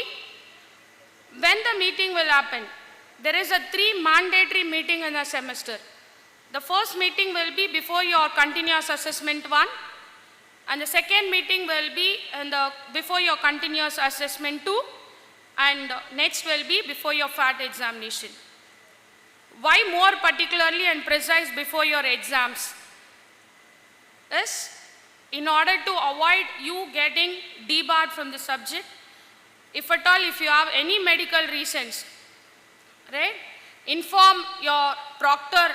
If you have taken a leave, inform your proctor well in advance so that we'll have a smooth functioning of the system. Right? Inform your proctor, get his approval, and then take up the leave. So I am going to change my number, right? Your parent have moved to a different location. I wanted to change the number of my parents' phone number. So all those queries will be addressed by your proctor. The proctor can change the contact numbers of yours and your parents, the email IDs of your parents and yours. Next, what's there with the parent? So the parent can also view the information of your ward, what's the timetable of your ward, where, at what time the class starts, at what time the class ends, whether he is going for the class, whether he has been not there. All those information you can see through your parent login. So when you log in through your VTOP, you have an option called parent login that requires your ward's register number. It starts with 23B, BCE for computer science and BDS for data science programs. So after that, it will be a 4-digit number. Get to know from your ward what is the register number. That is the communication we have, right? Whenever a proctor or a faculty is asking, right, it is first the register number. Do get it from your ward and keep it. That's your thing which aids in communication in a better way. Next. We have student code of conduct. So you might have signed a different affidavit pertaining that you will follow the rules and the regulations of VIT. VIT has certain norms. We expect the students to follow the norms. Right? So you can go through the student code of conduct and you can inform your ward to follow the rules and regulations at VIT for the smooth stay for the next 4 years. So these are the contact details of our office, the directors and the other office heads, the ADSWs. who are looking at the different portfolios. So these are the contact details. And this is our official Insta page, Facebook page and LinkedIn, where we float on the different clubs and chapter activities. Every day you will be getting a mail from Director Students Welfare that will be your wake up alarm, right? If you have not waked up, take that email as your wake up alarm, get ready and go for your class, okay? And that's the contact number of the director. On any emergency reasons, you can do ping him. So the office is located in main building, MGR block, in room number 102, first floor.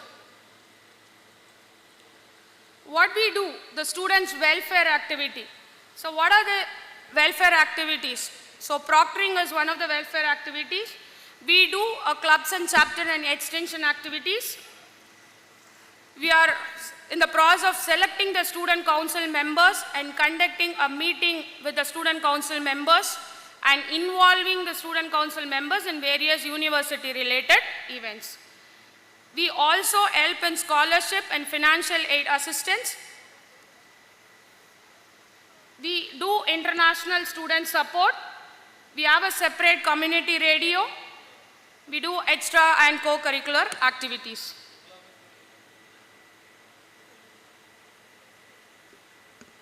So we have day scholar and day boarder. What is the difference between a day scholar and day boarder is the person who is residing in Vellore, right, with a proper residential address, the permanent address in Vellore will be called as a day scholar. They will be given with a light blue color tag and it will be written with day scholar in it.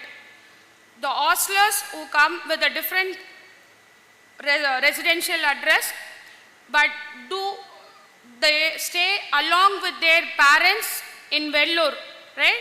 They'll be called as a day boarder, right? Due to any circumstance, they might have been shifted from their native place and they have been shifted to a Vellore because of their watch study purpose. If that is the case, the first foremost office, you have to report to MB 102, get attested from our office that you are staying in so and so location and you are being boarding as a day boarder. Even though you have a different residential address, you temporarily take a rental agreement here, you do a rental agreement and you stay in Vellore. Those people will be called as a day boarder, right? So the day boarder who are going to be on a different residential address and you are going to stay here should take a proper attestation from our office and then you have to go as a day boarder. So for the day scholar, we have the various facilities. We have bus facilities. So you will be receiving a circular from our registrar on the various bus stops from which location we are boarding and which stopping. And we have a separate parking space. We have a resting area and we also monitor the day scholars. So we have a separate student insurance which has been taken care by the PIT management. So we do a medical support on an emergency basis under submission of a proper documentation. So here comes the major role of the students involved in VIT. Your clubs and chapter, we have around 150 plus clubs and chapter. Every day we will be floating around 5 to 6 events daily. We have a regular event and we do support external participation with respect to culturals and also on technical participation. We have a separate project and workshop facility, dance and music room, right? We have a separate dance and music room. So we'll have a glimpse of your clubs and chapter activity. Video.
have project lab where the students work on the technical teams. So our director is working on the motor. So he is testing on it. So basically our director is from the School of Mechanical Engineering.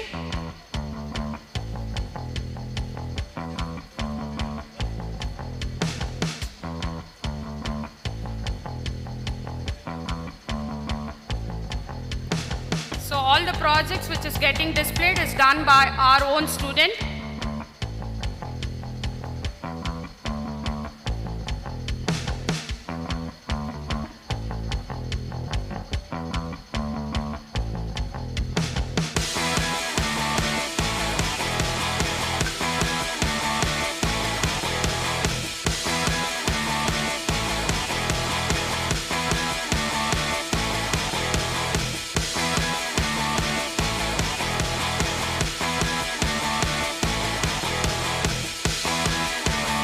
The university team where they have represented VIT both national and international level, and they have brought many laurels to VIT.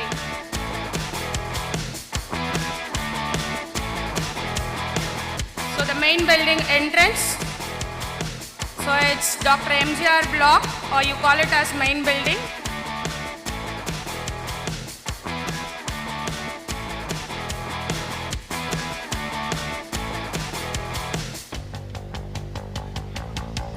We are on the first floor, moving towards the Office of Students Welfare, MB 102. So all the assistant directors and the supporting staff of Office of Students Welfare will be seated in MB 102.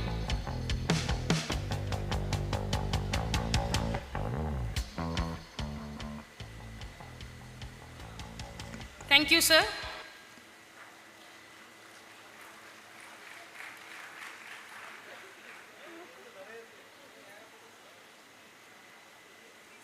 So you can get to know about the clubs and chapters, vision and mission statement in our website. So we have clearly given the vision and mission statements of each and every clubs and chapter in the website. You can have a look at that, and you can enroll in your clubs and chapter during your second semester. You can enroll it through your VTOP, right? You can have a column called CC enrollment. C is for the club and the second C is for the chapter. You call it as CC, clubs and chapter enrollment.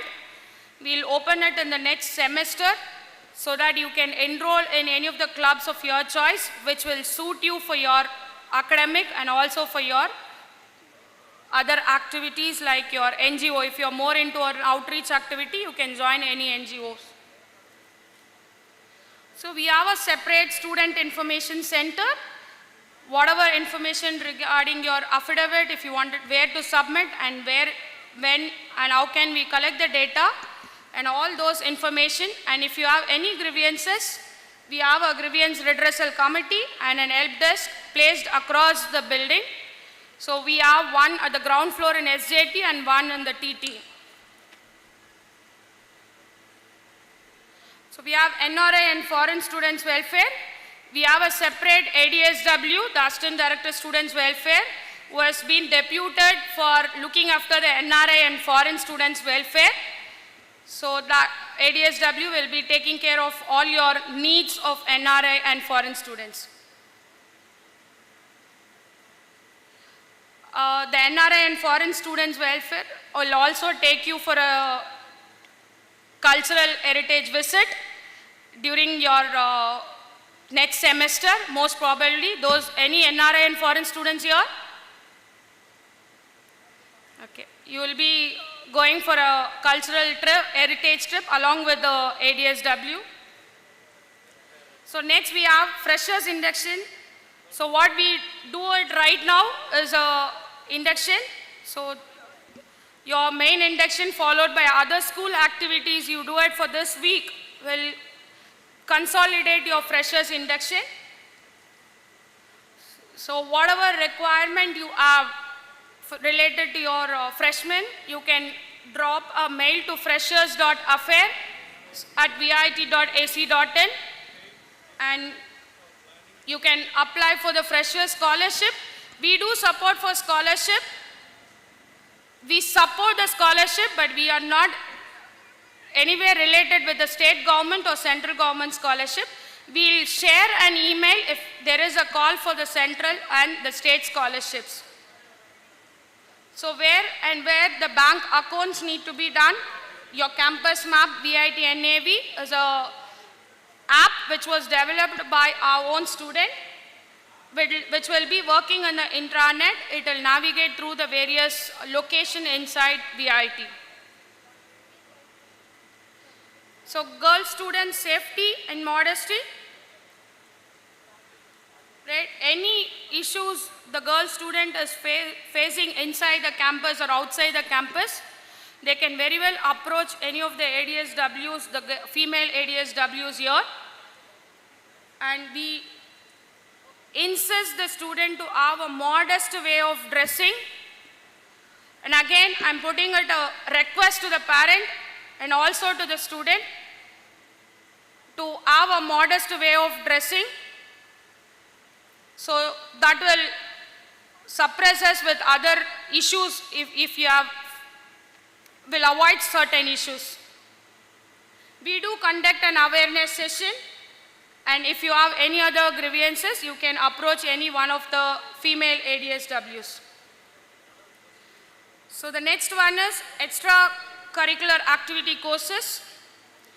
So these courses will be a part of your club and chapter activity, which is a non-graded course, which is a mandate course to get a degree. This particular course, any one of the course you have to fulfill before you complete your 4 years. If you have wanted to be an eligible graduate, this course is a mandate one, a non-graded course, which means that it gives you either a pass or fail. So you have to have 90 hours of activity with respect to the particular course. All these courses are offered by the clubs and chapter faculty coordinators. You will be receiving an email regarding this. So this will be undertaken by one of the ADSW, and you will be receiving a mail from Director Students Welfare. So when you can register for this club ECA courses. Next is your student achievement.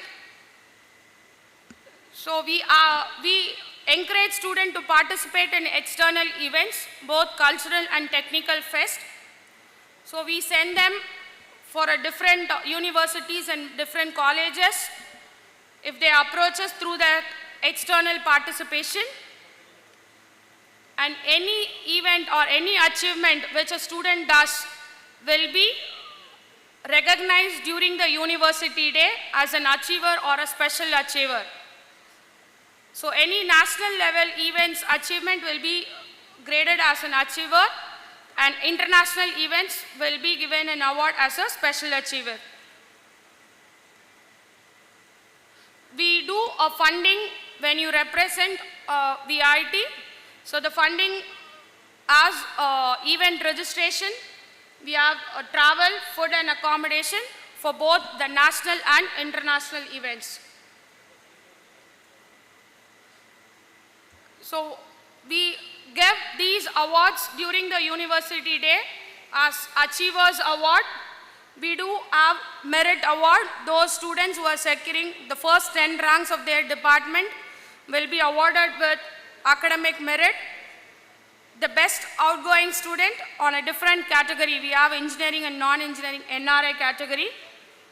On a different category, we give them a best outgoing student under Chancellor's Gold Medal Award. And we also give them the best club and chapter awards. All these awards will be given during the university day, which normally happens in the month of April to May. So, an anti-ragging cell is there in the university as per the UGC norms. We strictly say that We don't have any ragging inside the campus. So the anti-ragging committee is headed by the chairman. The chairman is the Director Students Welfare. All the ADSWs are the members, and we have different faculty members and staff who are the squad who will be on and around inside the campus. So they will be on rounds on each and every different floors of the campus. If at all, if you have any difficulties or if anything, you can approach the faculties. You can look into the anti-ragging committee in the website.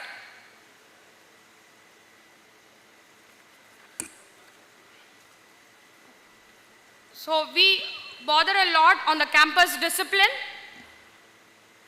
We have a school-wise committee.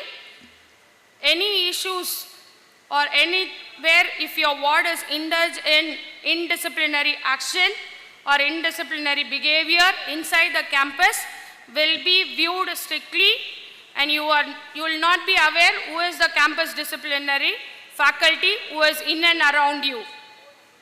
Right? There might be any faculty who will be in and around the campus. If you have indulged in any of the disciplinary action, you will be informed and you will be given a warning on that. So we do have a student council member. We have executive and the member secretary from the executive members from the final year and the pre-final years as a member secretary, who will be looking after your grievances. If you have any issues related to your academic or non-academic, you can very well approach the student council member. They in turn will communicate it to the committee members, and then it will be escalated to the higher management. And we have NRI and foreign representatives, sports, cultural and technical representatives in student council. So the student council members will support us on the various committee. We have an internal quality assurance committee. We have a library for any books related to it. You can approach the library committee student council member. They in turn inform it to the library committee, and this goes as a chain process. Right? So as a student, you approach your student council member. The student council member will approach the committee members constituted by the welfare office, and that will be recorded as a MOM, and that will be shared across the people to the concerned people, and it will be addressed and it will be resolved there. So we have a program representative. So the program representative are the student with a CGPA more than 9. Right? On a strength of 150, we will select one PR. So a scope school might have a more PR, the core group, based on 1:150. So if you want to become a PR, you have to maintain a CGPA of more than 9, no standing arrear, you should not involve in any of the disciplinary action. So we select one boy and one girl to be a PR on an average, on a ratio of 1:150. So we have a separate VIT community radio. So you can tune it on 90.8, where our students do a technical and a non-technical activities also. So recently we have done a non-technical activity related to the Independence Day, which will be coming shortly. So STARS, so support the advancement of rural student. It is one of the schemes which we are running it from 2008. We have around 940 students, both female and male, who have studied under this scheme. They walk in and walk out of the campus in placement with a higher package on them, right? So they walk in. So we take care of their academic and the hostel fees and everything. So this year we have around 70 students who have come from the rural environment. It doesn't mean that they are all district toppers. So all the district toppers of of Vellore in and around districts. So there are around 70 students this year and who have been studying and will be under the STAR scheme. They are also the first graduate of their home. So we support different scholarship related to the government, either a state or a central government. So related to that, you can approach our office and you can get to know if there is any state or central government's scholarship. You need not approach. If at all, if you have, we'll even circulate it through mail. If you have missed it, you can approach our office very well. And we also have industry scholarship. We have few industries who are ready to give us the scholarship for the students based on the test and other interview criteria. They'll select and they'll be awarding the scholarship. We have two mega events, Rivera and Gravitas. Rivera is going to be the International Cultural and Sports Festival. Gravitas is a International Technical and Management Fest. This year, we have Gravitas in the month of September 22 to 24. Be Josh to enjoy your Gravitas, your technical fest from 22nd to 24th. There are various events that will be floated across through the convener Gravitas.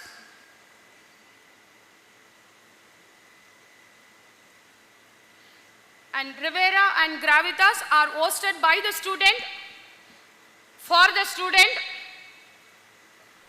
right? So we have organizer, manager, coordinators and volunteers. You can participate in hosting it for the student as a volunteer this time. So the 23 batch will be joining as a volunteer. You can volunteer yourself to be a part of the committee Rivera and Gravitas. So these are the glimpses of our mega events. We do a National Day, Republic Day and Independence Day. This year we have our Independence Day celebration which was started from yesterday. We had our dance club who did various dance performance yesterday on account of the Independence Day. Today we have the musical event which will be happening in Anna Auditorium evening around 5:30, where the students will be performing on the various patriotic songs. And tomorrow we have a street play in front of SMV. Altogether, we have a evening on 14th evening, which will be depicting our independence on 14th evening in Anna Auditorium. And you can join us on 14th evening and on 15th morning for the flag hoisting ceremony. So these are the various international days which we celebrate. Yoga Day, the Day of Happiness. We had a World Suicide Prevention Day signing campaign. World Tourism Day, International Women Day and World Dance Day. These are the various government initiatives, your religious festivals, right? We do support extension activities through the NGOs. We have a separate clubs which has a motto as social outreach. So through that social outreach, we do support extension activities like visiting orphanage, helping the old age people, or going to a kids' home and making them to enjoy, have a fun games, or teach them with English or Tamil, whatever language they do face the difficulties. We do the extension activities with the support of our students and faculties. So these are the various extension activities. Every year we have a blood donation camp. So this is a blood donation camp which happened last year with the help of Youth Red Cross. So the contact details, these are the social media credentials. So you can download the VIT NAV app. So it's available in both your Android and iOS. Thank you. Thank you for your patient listening.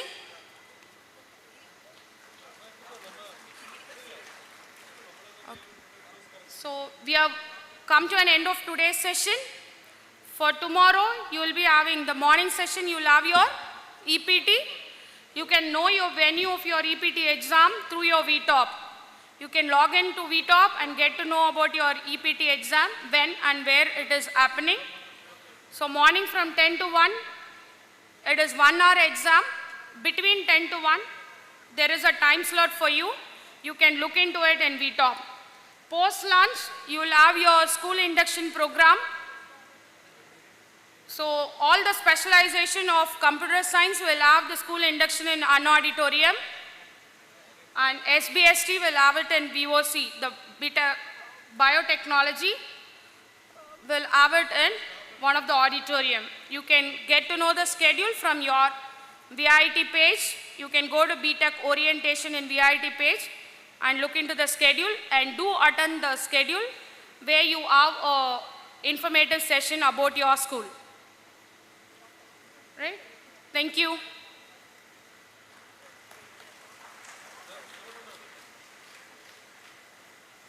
So you can meet your proctor now. So you can call the proctor and you can meet your proctor in their respective cabins.